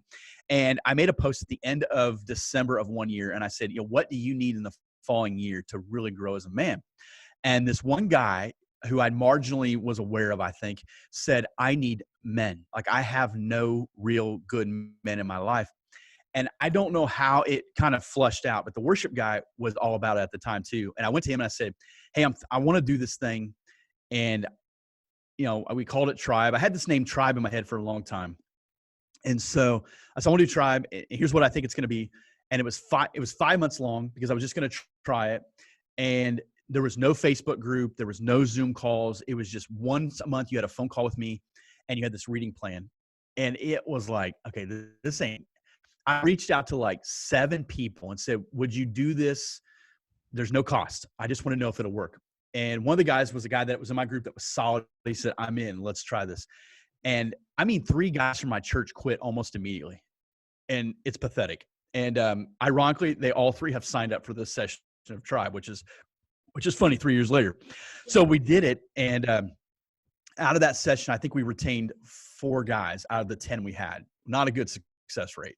Yeah. And one of the guys, I told him, you're in it for free forever, because he was a solid dude. So I will always send you the stuff for free, because I needed his presence in the group, because I knew I could count on him, because I can't be all things to these guys. Right. But if I can have him, and he's not really my number 2, if you will, but he's got my back and I got his back. And so then we promoted it. And the next time I think we ended up with maybe 20. I don't know what it was. And so it's been going. But one of the things I did was I did a podcast with the men in Tribe in session 2. I think I did it in session 2, and had them speak about their experiences. And I made that an episode every 6 months. And I think that helped. As I noticed recently, episode 63 of my podcast was Life in Tribe. And it's one of the highest downloaded episodes. So I started to do that. And, the truth is, if you got 4 guys, make it awesome, but the main thing I learned quickly was I needed that private Facebook group, and I needed the Zoom calls. I needed to really invest myself. And I told my wife, I need to get to the point where I create some of these things that I don't have to be fully invested in every one of them, because I just don't have the time to do it. I need to have something where I can run the program and let it go. Like One More Round right now, it's completely free. You can do it. I allow you to do it. I'm not in it. I don't know what you and your guys are doing. We have about 18, 19 churches right now that are doing One More Round. I don't have to be on the calls. It was free because I felt like during quarantine, I should just give it away. Yeah. So it's just been a slow progression. but having that guy in the group was a good start. And then what we started to do was just attract better guys. So right now of our 57, 29 are repeat men and 28 are brand new. That's awesome. Yeah, I think because that's the one thing I'm looking for too. You know, I'm looking for one guy that's really all about it, and then because then we have something. Like if we get a couple of guys, but they're not really involved, it's like I don't have anything yet because they're not really doing anything. So even all the greatness I create, if let's say it's great, if I put out this most awesome product ever for you guys to learn and engage in, and no one's engaging in, it's like that can't be a testimonial for me. You know, I'd be like, I put out this thing and nobody got it. You know? So it's man, there's been times I've about jumped off the tribe cliff. I've texted that guy like, I'm out. This is like a daycare for dads. I'm not doing this. Or the other night on a Zoom call, I think we had like 20 guys, and before long we're down to like 14. We have 57 guys on this thing, and I'm like, I'm out. I gave up. You know what? Those 14 dudes, and one of them I talked to on the phone yesterday. That's what it's about, man. Yeah. And I think we're so caught up in our numbers. We're so caught up in, and I've been guilty of this, and I've tried to stop posting that stuff, like screenshot my Zoom call with all my, who cares, you know? Because if somebody screenshots a Zoom call with more people, suddenly I don't feel as good about myself. So who cares, man? Just be faithful and focused. Enjoy the journey. Patrick Antonucci, who does Dad Hackers, I talk to him sometimes. He's like, man, I know, but what you got, that's your foundation. Just keep pouring into them. And it's hard because I've poured into guys and they've quit. I've had good friends of mine be in tribe and now they don't talk to me because like they have this weird guilt of it's strange. But man, it's, you want to create something that when you walk back into your house, Ryan, or you walk back into your living room, your wife is getting a better equipped man because of these guys. And that's hard when you're the main guy. Yeah, for sure. No, definitely. And it's weird you say that too about your friend, because friends are usually the worst. It's the weirdest thing. Like friends are the worst guys to like recruit for your stuff. And it's like, dude, this is not about me. And I think for me so far, a lot of people have an issue with the money thing. And I'm like, dude, you realize the only reason I'm having you charge for it at all is because I pay for the software that you're getting in. And it's more than what I'm charging you. I pay like $110 for this software. It's a Mighty Networks network. And it's like, I'm paying 110 for all this stuff. And I don't care because I want you guys to be able to all come together because I like the software. You know, I was a part of another guy's, Ryan Mickler, Order of Man. I'm sure you've heard of that. Yep. Yeah. So I was a part of the Order of Man for a while and he used my network. I was like, it's a great resource. It's amazing software to bring people together. And when I first got it, I was like, holy cow, $110. I was like, well, I got to charge a little bit. You know, I can't totally like dime myself out, you know? So.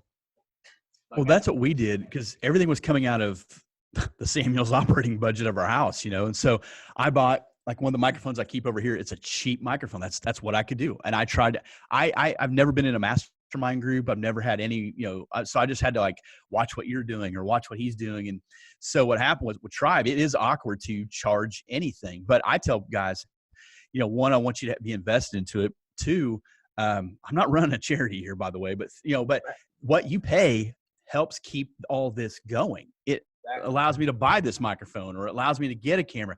They love your stuff. That's for you. Now, are you with me? Are you, you know, like when I have guys in Tribe who will be like, you know what, I'm signing back up for the next session and I want to pay for somebody else. That is a win. You know, so now this guy paid $300. We forget some of these guys are piddling through a ton of money in their life, you know, buying motorcycles and all this stuff. We talk about video games, what are they, $50, $60? You know, they'll buy the newest, whatever. So really when you look at whatever you're charging, isn't that Mickler, Craig James, who does Masculine by Design, I think his is like $97 a month. Wisdom and Grit, his thing is ridiculous what he's charging. And I'm like, no, I feel strongly this is a good fee. If that means I don't have, you know, that I'll evaluate it. But no, whatever you're charging, what do you charge a month? Can you tell me? It's like $55 a month. Okay. I just went half. Do you have guys that are doing it? I mean, I have three guys right now, but they're not like, They haven't really done anything yet. So I haven't reached out to them. Like I have this fitness tracker and stuff that we're doing. Every week I do a Zoom call. So it's like, hey, we take this book, we read, I come up with questions. I create like a whole workbook kind of thing. And then at the end, we just talk about it and we just have a conversation on everything we've learned or, you know, things like that. And my whole idea, Jared, is to have like a small groups type of platform. Because one of the churches, like the church I ended up finding, the thing I love about it the most is they're small groups. So you can find a small group for just about anything. And I was like, well, what if we take and have a series of small groups for like leadership, discipleship, fitness, and the guys can join the group, and there'll be a leader that I select, and once it gets big enough for each group, and then everyone Mhm. can go to that specific place to get fed, and they can join as many as they want, but it's just going to require work. Like each one's going to have a call, and each one's going to have a workbook and things like that. So, that's the ultimate idea. Yeah, give yourself some grace, man. I mean, I do not have this figured out. I think I have some things figured out, and man, reach out to me anytime. I'm an open book. I'll tell you what I know or what I failed at or what I've learned. I could talk about Patrick and Doug Cole, and there's some others that I get on call with every once in a while on the phone or Zoom, and we just kind of vent to each other. And I know, because what you're doing, what I'm doing, it's a lonely road, and we're, hate to say it, we're predicated on the response of other people. So we have this delusional angst that I have to keep putting out content as if these guys are sitting by their phones waiting for Ryan to post his next thing. They're not. They're living their life. In December, I took a break from all this, and nobody cared. And I focused on the guys in Tribe, and I needed to get my heart and mind right before I came back. Nobody cared. And I don't mean that poor me, but the only people that reached out were like two dudes who also do this, and that was it. What happened? Well, my listeners moved on to something else. My viewers, if we quit doing this, they'll move on. We have to do this because, one, we feel called to do it, and two, we want to enjoy the journey. And as I enjoy the journey, I'm going to attract better guys. That guy Doug Cole, I talked to him yesterday. I got the phone and we talked about Tribe, which was strange, but we both text each other later on like, man, I needed that. Like I needed that call. I needed that conversation. Because this can get really lonely, and it gets really competitive in a strange way. I hate it. It does. And again, that's why I've kind of stopped. I was talking to Patrick about that. Like, I don't want to use my kids as props for pictures in Pursuit of Manliness. Like, look at me, man. I want to bike ride my kids, take a picture. No, because someday my kids are going to grow up and go, I was a prop for all your pictures. So I don't want to use like this many downloads this month. I love seeing more downloads, but if that makes me feel better and you feel worse and we're on the same team, or if yours makes you feel better and me feel worse, it creates this weird edge. And there's a couple guys who just struggle with that, and they're almost angry. One guy just quit doing this. And another guy, everyone else is the bad guy and he can't figure it out. And I think I've seen that. Yeah. I think it was the Ever Vigilant guy. Ever Vigilant quit, and Stand Strong is the guy that struggles the most with this. I feel like and I've told him, I was like, brother, you and I could post the same piece of content at the same time, the same hashtags. We will draw different people. It's just the way it is. Yeah. He's got way more followers than I do, but I don't care. I mean, I'll be okay. I started with 0. I'll be okay. Yeah, exactly. Yeah. For me, I mean, the biggest thing is especially because I'm amongst my group and stuff, I'm like the more mature dude. So it's like, who do I go to have conversations like this with people? So I was like, I got to create it. And I'm always looking to have conversations with people. And sometimes it's like you said, it's really crazy. Like, I'm just dying for a conversation with somebody. I'm like, I need to talk to somebody that I'm not just giving all the value to. Like, I need someone to like sew into me a little bit, because I'm losing it a little bit. So, but I don't see myself stopping for anybody really. It's because I enjoy it. I enjoy having the conversations. I like to continue to ask questions, and no matter how far I get, I just love conversation. And I love, like you said, talking to people who are older than me, especially because I do appreciate the wisdom. I see life experience as like, that's gold. That's gold. Mm. If you live for something that I've never lived through or ever seen before, like, why wouldn't I ask you? That makes so much sense to me. Well, and we're learning from each other, man. And I'm all, if you want to reach out and you want to whatever, I'll or just talk or vent, whatever, let me know, and I can do the same in return. That we're not in competition. We're on the same team. You have a niche that I don't have, and probably vice versa. Same way, Stand Strong. He's got patches. I don't have no intent on selling patches. I don't see that ever happening. That's why I try to encourage Ever Vigilant, man. He's a good dude. But what happens is when you get so frustrated, other people become the reason why they become the enemy, and they're weak and they're this and they're this. And, and I can't get on Christian podcasts. And I can't, I don't know what to tell you. I had a guy on Twitter once going, I reached out to all these guys, all these Christians to be on their podcast. And none of them got back to me. What's that tell you? So I messaged him. I was like, I got a podcast. You want to be on it? And it was lame. The conversation wasn't of value, but what he was trying to do was rip Christians. I'm not I'm not charged to defend all the Christian world and Bible, and I'm trying to change the way you view Jesus. That's it. And hopefully we become better men. But again, I'll get better because of you, and you may not even know that. I get better because of Sword Brothers or Mark Henderson, who does Inspired Legacy. Good dude, guy that went through Tribe. I think Undaunted Life is a guy. There's some guys that you just meet and you're like, he's a real dude. Then I've met some guys and you're like, he's a tool. Like you meet him and you're like, nope, perception is not reality, man. And that has been really, that happened last year, and that was really eye opening. Like, wow, that is not what I thought. And yeah, those are always the worst for me. Like you meet that dude that's just really a dirtbag, and you're like, oh my god, like what? Like, oh, it's like leaves such a bad taste. It's also it's smoke and mirrors and a little bit of manipulation. The manipulation would be, on Twitter, you can grow your Twitter audience by just continually mentioning high profile names, and they'll retweet you at some point or like it, or, you can manipulate by, I got a guy that sends me his Instagram post every day directly to me, like he wants me to share it on my feed. I'm like, I don't even know how to do that. Like, I'm not doing that. That's not my skill set. And he gets mad. I had to tell one guy, look, I rarely even share things from my own church. I'm not sharing your content. So you can stop sending me your stuff. Yeah. And they just, I don't mean that bad. And I don't mean it arrogantly, but I just like, let's not manipulate it to be something that it's not. Again, if I run into you in a grocery store, I want to know you're the same guy as you are right here, but becoming a better version of that guy every day. And, I remember being on a podcast with a guy once, and before he was recording, it was Zoom, and his world was falling apart around him. His kid had just wrecked his bike. It was loud. He lives in an apartment somewhere, and he's like, hang on one second. He goes in and he's trying to talk to him. Like, could you guys keep it down? Could you?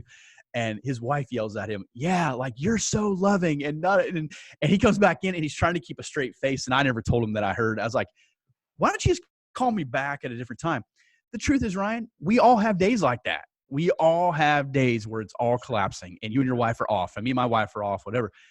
But overall, we just keep trying to get better. I mean, he's a great dude. His wife yelled at him. My wife's yelled at me. It happens. Yeah, for sure. But he tried to put that face on, like, okay, let's record. Let's not record right now. Let's chill out. Let's have a coffee and we'll get back to it later. Yeah, I think those dudes probably make me the most mad of all of them. Like, the dudes who really try to fake it, like they really try to pretend like even if they knew you heard, and then they're like, and you're like, dude, are you okay? They're like, yeah, dude, everything's great. Dude, no, you're really? Like, I just told you I heard this, and you're trying. It ain't great. Like, that to me is the worst. I don't know why. Now, I did have a friend call me out on this because I was a little too self-deprecating early on, and I'm like, hey, I'm just a guy, and I'm just, I was really playing that down because I didn't want to be I didn't want to put off that I'm something that I'm not. And I think you and I doing these things can always have this tension of, am I a fraud? Who am I to say that this is what you should do? Who am I to say this is what you should do in your marriage when I'm barely praying with my wife, or my kids are, having a bad week, or I have no friends, or, I told a guy that yesterday. I'm like, I'm a lead pastor of a church. I do this men's ministry. I've been blessed with a lot of great relationships.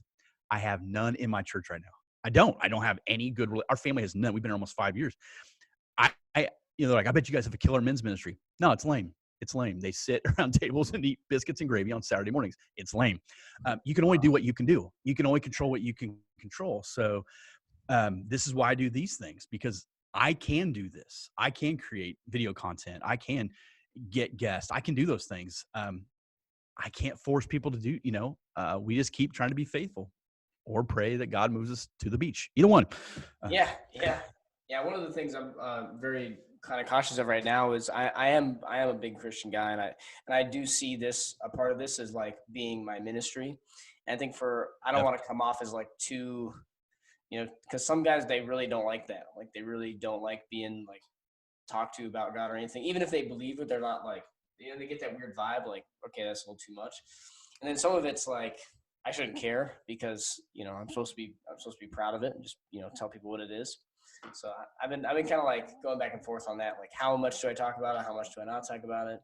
And then also afraid of people just calling me out and be like, you're just Jesus loving, whatever. And I'm like, why does that bother me so much? Well, I've interviewed some big guys, some bigger. Interviewed Ryan Mickler. I've interviewed, Mike Yarborough. I've interviewed, he's the Wolf and Iron guy. I've interviewed a handful of other guys. And inevitably with every one of them, I try to pray with them before we start the conversation. And it's interesting. They always say yes. I always ask, is it cool if I pray with you? And then yes. And then they thank you and stuff. And there'll be guys that I've interviewed that will tell me like that they have a faith. You know what I'm saying? Like, I got a faith. I got a, sorry, my wife just sent a text. So, hey, I got a faith, but they're not going to talk about it. Well, why would they not talk about it? Because it will drastically eliminate their audience. You and I will never have the numbers of these guys, Lions Not Sheep, Wolf and Iron. We'll never have that audience because even the Christians are gravitating toward those guys, that content. I'm not trying to be Ryan Mickler. Yeah, I'm not trying to compromise my faith either. There's a lot of men's stuff out there. Good night. Men's stuff out there that even from pastors, that isn't Christian. I mean, there's not a scripture one on it. There's not it's all this leadership stuff. And when I post leadership stuff, oh my gosh, way higher response than when I post John 3:16. But as you said, I feel called. I want to change the narrative and I want to wake guys up. It is not getting any easier to be a believer. Yeah. We have a responsibility to them. Let's take advantage of that. Yeah. That's interesting. I never would have thought about that, to be honest. Yeah, because I mean, I definitely don't want to, go too, like, I don't want to go away from it. Because I think once I'm sure you know this, but once you feel like the true power and like the true depth of understanding and like the peace that comes with like being a true believer and like doing what you, and then connecting with real men who are like that too, like there's nothing that matches it. Like I'll take half of the dudes that like there's guys who are like phonies and be like, I don't even care. Like these guys I got are super strong. Like they run you in circles, So I really believe that. It's funny. I was on like a leadership type podcast once. A guy reached out to me. It was during December when I was taking that break. So I wasn't going to do it. And I'm like, okay, I'll do it. And I was all about the gospel. I mean, like at that time I was like, this is the only thing that matters right now. And I said things like, I don't use the word grit no more, and I hustle. And he's like, why not? It got great dude. And I think he said he was a Christian brother. I'm not sure he ever posted that podcast. I've looked before, like, did he ever, I had to go back and find him and who is this guy? Because in his audience, that is not going to fit his audience. They're not going to listen to that. How's he going to form that? Now Craig James with Masculine by Design, he's had me on, and some others have, because they have a faith element that they want to hold fast to. But I would tell you, Ryan, be the baddest Christian dude you can be. Be the best, manliest, most authentic, noble manhood Christian dude you can be, and you will set yourself apart. I believe that's why sometimes I have an audience that I have, is because there are men out there who want what you and I are doing. There are men out there who want to hear about why Jonah is us, why we are not like Boaz, or why, those things. There are those people. Be the absolute best at that. Make no apologies for it. Just have that grit of like, no, I am going to be exceptional at this. And those guys that have that watered down stuff, you can find that stuff anywhere. One of the guests I had, he's like, yeah, it's all a bunch of rinse and repeat, which is what he's saying. We're all reposting the same thing. I follow that dude. It's rinse and repeat. Everything he's posting, I'm like, bro, you're posting what everyone else is. This person is a pastor, and you would never know it from their content. I know 2 pastors who are killing it online for sure, and you would never know it from their content, ever. Because they know once they go that route and post anything like that, numbers are going to shrink. Take a big hit. So what's it really worth to you if you gain the whole world and forfeit your soul? Now they wouldn't see it as forfeiting their soul. But if you meet me and you're like, dude, what do you do for a living? And I'm like, I'm a pastor. Oh, I thought you were a construction worker the way you talked. Or, one guy thought I worked at a Catholic school because I had a Notre Dame jacket on in one of my videos. I'm like, no. That's wild. Be the baddest Christian dude you can be, man. Yeah. You're in the military. Be that dude, man. Yeah, the military, that's definitely something we can do, but we got to be careful with that. They'll smite you for it. But I mean, be the realist. I mean, you have your niche. That's why I promote Doug Cole. He is a dude, and he loves Jesus. And I'm like, yep. I have found before, I used to follow different accounts and even retweet them or share them. And then my friends would follow them, and these guys would post garbage. And I'm like, dang it, I just influenced my friend to follow this thing.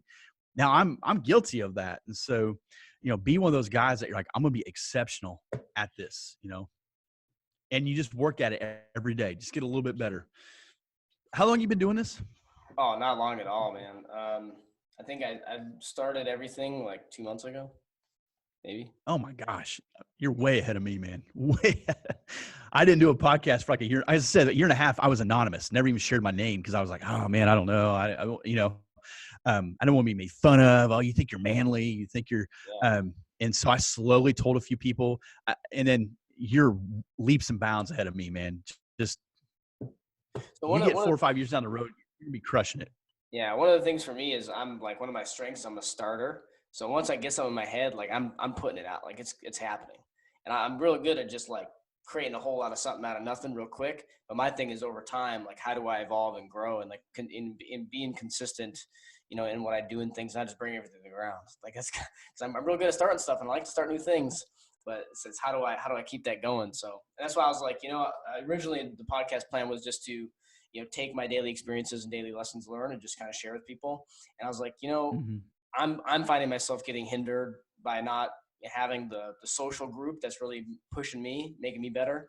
So I need to start interviewing some guys that are like that, and then trying to get a better idea of what's going on and things like that. But Well, I think, a podcast is certainly a way to do that because you get to have conversations with people. I think, social media, good night. Those guys are out there. If yeah, what I would do is like, I'd look at your account and go, man, I like what he's doing. I would go to like Instagram's the best place to do this and look at who you follow and start scrolling. I would do that with all kinds of guys. Like, okay, I like what he's doing. Now, who's he following?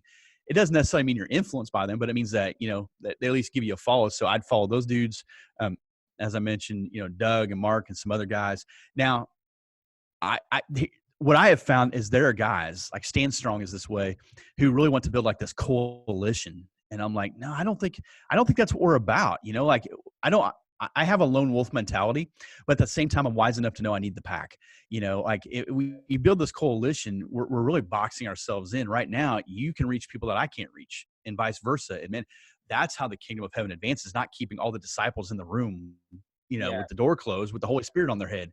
It's getting out and going and doing this. So, but it's so important that you have people that you can connect with and say, man, I'm seeing this. Are you going through that right now? Or I've reached out to guys through text and I didn't know. And I was just like, man, you're on my heart. I'm praying for you. And they were about to quit their podcast in a couple weeks, or they were about to, man, I needed that today. I was about ready to, you're in it for 2 months. There'll come a wall that you'll hit. You'll think, what am I doing? What am I doing this for? Like running, push through the wall. And it happens. About once a year, I hit that spot, but especially like around the winter. I'm like, I'm tired. And I give myself permission to take a break, and nobody cares. So take a break if you ever need to. yeah. No, I appreciate that a lot because it's definitely a lot of I think about a lot of this stuff. Because I'm also kind of futuristic. So I'm like, how's this going to look, 10 years from now? What do I want it to look like 10 years from now? I don't want it to play out. And one of the things that sometimes it's like, it feels like it's a bad thing to say, but it's real, right? Like I want to do this for a living. So there's got to be Mm-hmm. enough money to be made so that I can keep myself and my wife home and take care of our kids, so that's something that's always been, that's out there too. So it's like, how does that progress, and move forward? So and I'm taking it slow, to be honest. So like reaching out to you guys and starting, because I was like, hey, I need to do an interview show because I need to talk to some dudes to help square me away, and I need to keep learning. So I was like, hey, I'm gonna pick the first dude I want to reach out to, not and just build it slow. I'm not in a rush. I'm taking like the 30-year approach. I'm like, hey, 30 years, 30 years from now, like if this turns out to be something on the 30th year, I'm happy because that's now in my head. Like I'll wait till this thing blows up to 30 years from now. I care less. I love to talk, and I love to talk to other people. I want to build, and whatever comes after that or with that is what it is. Yeah, that's what I'm telling my wife. It's almost like a retirement plan. My goal is that, I won't do ministry forever. That it's something that maybe in 20 years you've built something, you build a credibility. Every time you put a piece of content out, it's part of your resume. It's part of your reputation. So that I'm putting out content, or I'm putting out conversations that people start to recognize your name and go, oh yeah, when Ryan says that, when Ryan does, and so that idea that every guy I talk to wants to do this for a living. But what happens is some of these guys, and one in particular, that guy that I say, smoke and mirrors, they try to guilt people into like Patreon and things like that. Help us keep this ministry going. Listen, nobody asked you to start this podcast. Nobody asked me to start this podcast. Yeah. And if I shut it down, nobody's going to lose any sleep over it. What you need to do is what, has happened in Tribe and 30 and 30 and some of these, is continually look for ways to create environments where guys go, I need to be a part of that. Not that you shame them or guilt them into that. I've done that with Tribes sometimes in promotion. Like, if you're weak, if you're this, we don't need you. We don't, that's not the right approach. I tell guys, like, I don't sell t-shirts and stuff. One, because I'm bad at online stores. I'm not good at that. But two, if I sell you a t-shirt and you're a pathetic dad in it, that was no good. So let's find ways to build you. And eventually we'll get to maybe a t-shirt or every once in a while. But at the end of the day, Ryan, just keep creating content and community where people, they'll engage in that. And along the way, you find your niche. You're like, man, what sets me apart right now? Is it my font? Is it when I post? Is it my intro? It'll be your consistency. When you're consistent and you're faithful to the call and you enjoy the journey, that will come through. And along the way, you'll figure those things out. Like I was telling Patrick, like this year, all my stuff looks black and brown. That's just what I committed to. There's very few images that have like color to them. And I said, I just decided, like in January, I kind of like that. I like the font. And you know what? I saved myself so much time this year of not chasing down the perfect font, the perfect picture, and nobody cares. You'll lose an hour and a half of your day trying to find the perfect font. I have built a PowerPoint. That's what I use. It's already set. I can create an image in no time. All I want to do is get that message out. It may not look as flashy as the other guy. Doesn't matter. I know that I'm going to be in the ring for the entire fight. So I just keep staying faithful into that call. And his might look flashy, but at some point he may crash and burn. And those who try to do this apart from Christ, they will. There'll come that point where you just can't sustain that. God knows everybody, and he'll get you connected to the right people. Yeah, no, I never even thought about that too. Like how with the t-shirt thing, like how if you're talking about being better dads, and then this dude's wearing your shirt and it's a total dirtbag, people are gonna be like, what? Like that program obviously doesn't work. Like there's a thing online called SoulCon. They have a huge following, and I don't know much about it because I'm not in it. It's a big workout thing. I think they do a lot of like different types of really hard workouts and stuff. And I'll have these guys add me as friends and stuff. And when I look at, some of their stuff, I'm like, you guys are kind of a mess. Not that the gospel isn't messy. The Christian life isn't messy, but they've created this really strong bond. But again, if I'm doing push-ups with a black tennis ball, which was something they did, like hold the pass or something like that. And I made that in a post one time. If you have this, I used the term black tennis ball, or I used tennis ball and somebody got mad at me. But you're these things. Not there's anything wrong with that. But if at the end of the day, what's our end game? What's our big vision here of what we're moving towards? And if God shuts it all down today, I'll say, you know what? I've met some really great people. I've had some great conversations, and I'm a different man today than I was 5 years ago, actually in December. But it's all incremental growth. I'll see guys that'll get online. Maybe you'll be one of those guys in 6 months. They're crushing it. They have all these followers, and they have all. That's awesome. Different talents. Maybe my character's not prepared for that. I just keep staying the course, man. Yeah, that's awesome. Definitely. Not rushing at all. So, the following stuff. Enjoy it, man. Just enjoy it. For sure. How long have you been going at this? So I started late December of 2015. And I think it was like December 9th, 2015, I bought a Weebly thing, whatever that was at the time. I'm talking about, I don't know technology very well. So it was like, I wanted Pursuit of Manliness. Someone else had it, so I added the to it. That was real clever. And I went to iStock Photo and bought an image and threw a font under it. And a friend of mine didn't like it. And I was like, dang it, dude. So really, yeah. So it's funny because I did it for like December, January, February, and in March of that year, I didn't write anything. I was only doing blogs. I'm a terrible writer. And I was only doing blogs, and I didn't do a blog for the whole month of December. And I thought, well, this is another thing you started and quit, and I just kind of was like, well, that didn't go well, and for some reason, late March or something, I started again. And then, so I did that for about a year and a half. And then I started the podcast, and again, all this anonymous. And so I started the podcast. Even when I got hired here, I didn't tell the elders that I had anything like this. Nobody knew. Really, a handful of people knew. So for the first, year and a half, I was just barely scratching the surface. It's embarrassing. So if you've gone back and listened to episodes, let me just apologize. The equipment's bad. The whole thing's bad. But you got to start somewhere. And so just keep building that. I started doing a lot of podcasts like what you were doing, just you talking about things. Guys really like that stuff. It really did go well. And I don't mean it arrogantly, but there just weren't people that I wanted to talk to. I just didn't have. So I have forced myself at times to have conversations with guys that I've thought in the middle of the conversation, I wouldn't even listen to this. Like, I wouldn't listen to this podcast, but now I got to kind of sell it like, oh, listen to so-and-so talk about, you know. So I started looking for, who do I want to talk to? You know, who is somebody interesting? And as you probably learned, some of these guys just don't get back with you. I mean, I don't know why. They just don't. I had people reach out to me and ask to be on my podcast recently, and I'm like, yeah, let's do it.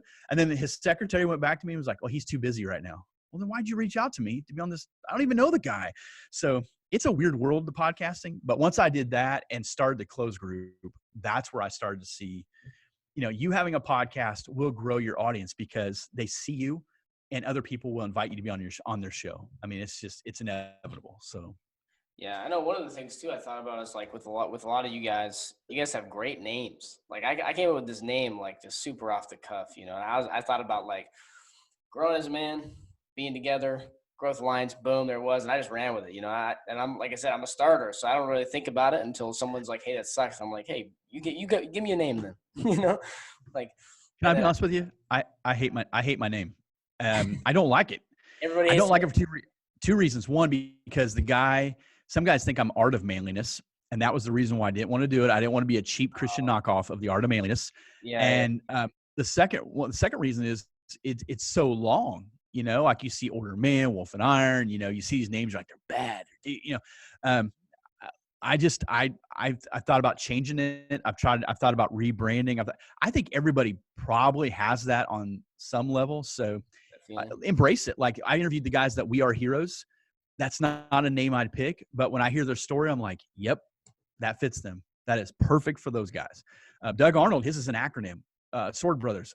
I can't stand acronyms. It works for Doug. It works for his group. So embrace it, man. Yeah, I mean, it's definitely not something I think is a bad thing. It's just something for later on, because I definitely don't want to do anything now, because like even if it sucks for a while, once I have something, you know, then I can be like, I'll ask the guys and be like, hey, what do you think about, you know, changing some of this stuff up? And if they got a good idea, you can bring them in the fold and, you know, something like that. Because I'm not a solo dude. You know, you said you're a lone wolf. I'm the total opposite. Like, I'm such an inclusive. Like, I'm an inclusive guy. Like, I like to do everything in a pack. Like, to me, something by yourself it's not boring, because I like to fish on my own and like hunt on my own. But like for me, if I could add a dude, that totally elevates the whole game, especially dudes I like. But I've tried to add dudes, man. I'm telling you, I've reached out to, when I do blog posts, I was like, hey, would you be willing to write, like, this guy was strong in the running. I hate running. This guy, I mean, he was strong runner. This guy is like a ridiculous hunter. This guy was like discipleship 101. This dude over here, and these are real people I'm talking about. This dude over here was like evangelism, whatever. And I would email these guys because they were like, yeah. I'm gonna, okay, this month in March, man, if you guys would, you know, nothing. And I'm like, it was easier to go at it alone and look for guys like you from a distance that we could keep edifying one another, because I'm telling you, like, in my closed group, I have about 2,700 dudes in that group. That's not record breaking, but it's a good number. I have tried to get other guys to be moderators in there. They don't do anything. I've tried to get them to make posts in there. Nothing. And I'm like, I don't get it, man. They love your stuff. I love it, dude. You're crushing it. You're on fire this week. And I'm exhausted. Yeah. I'm mentally exhausted. And they don't care.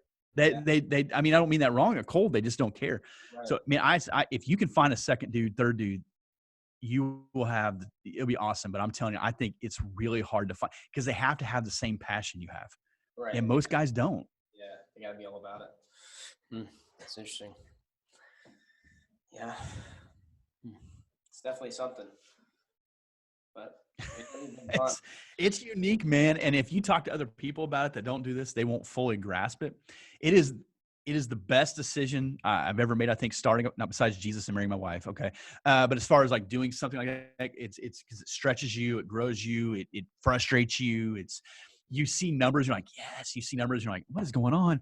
And so it's this dichotomy of all these different types of emotions. But one, you get great dialogue and it makes you do something that's a challenge. But I'm telling you, I have had people reach out to me all across the world at sporadic times. I'm not talking about every day, sporadic times. Yeah. This dude is on a ship in Japan and he's in the Navy and he's like, dude, I love your podcast. And when you talk about this, and I'm like, That's awesome. I record that thing out of a corner of my garage. You know, that's where it's 100 degrees out there right now.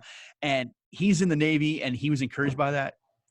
I'm ready to do 5 more episodes, right? Like that's why we do this. So you're going to have guys in rural Alabama going, man, I love your stuff. You know, it doesn't happen a lot, but when it does, it's gold. And you're like, that's why we do this.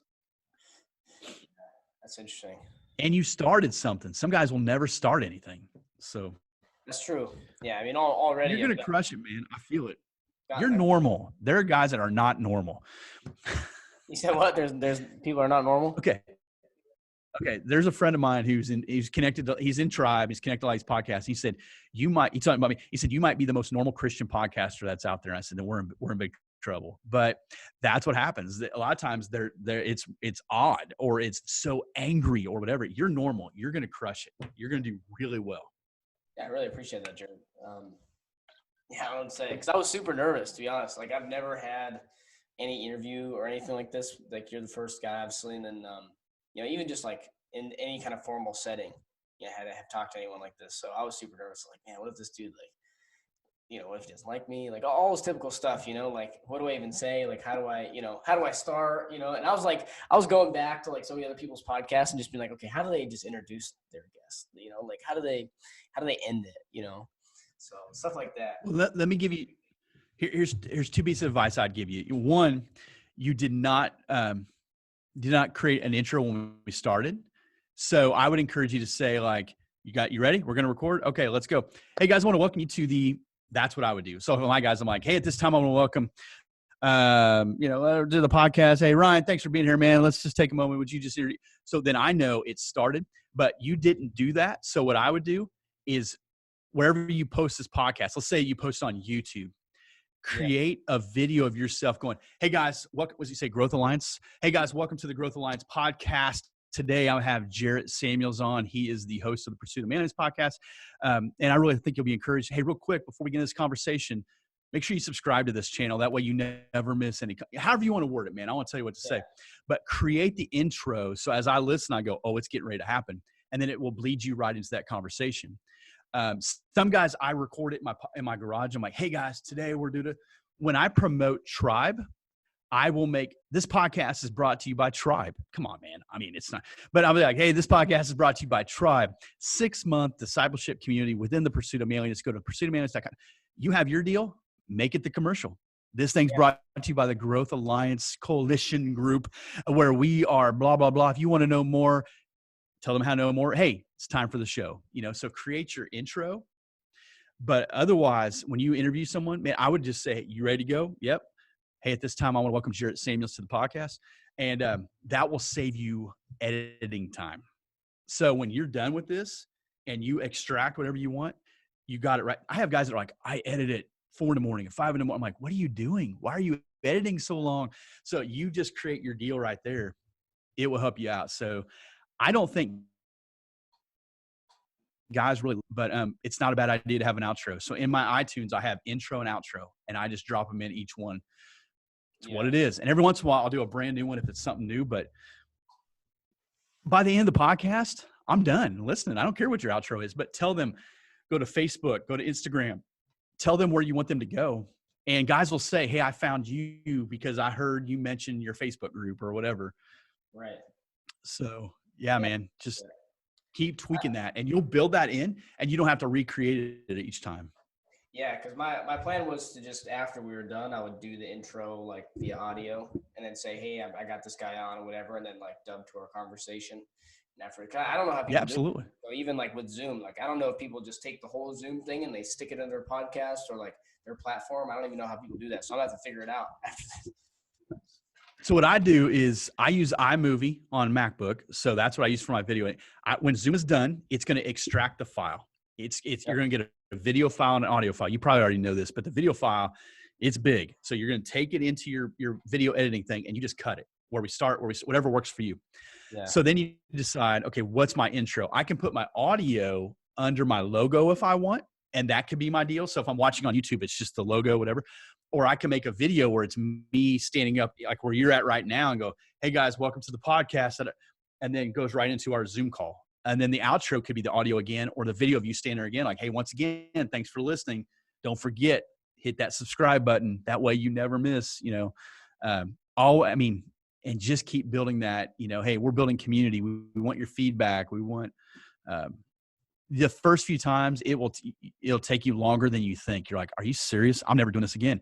But after a while you'll know it gets easier. Yeah. It's already it always takes more time than you think though. Yeah, it already does. Like I just started trying to put some of this stuff on YouTube, like just how the hosting, because I use Anchor. So how the hosting, like they'll just send me the video and then I just put it on YouTube, and it's like there's issues and it doesn't process all the way, so I got to resubmit it again. And I'm just like, all right, I guess I'm gonna be here I'm gonna figure this out. So.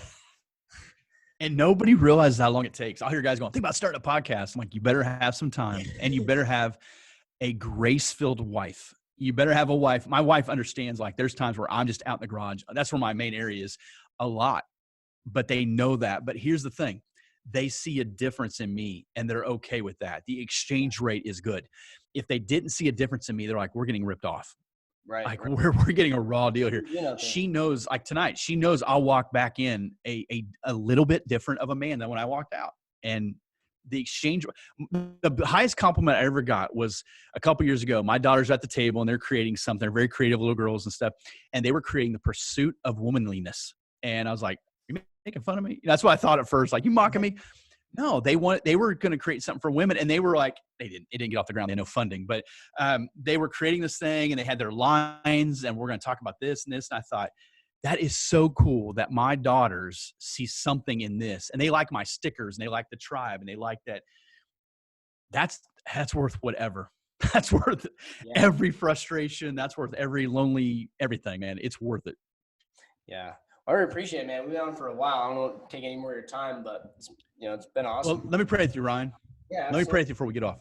Yeah.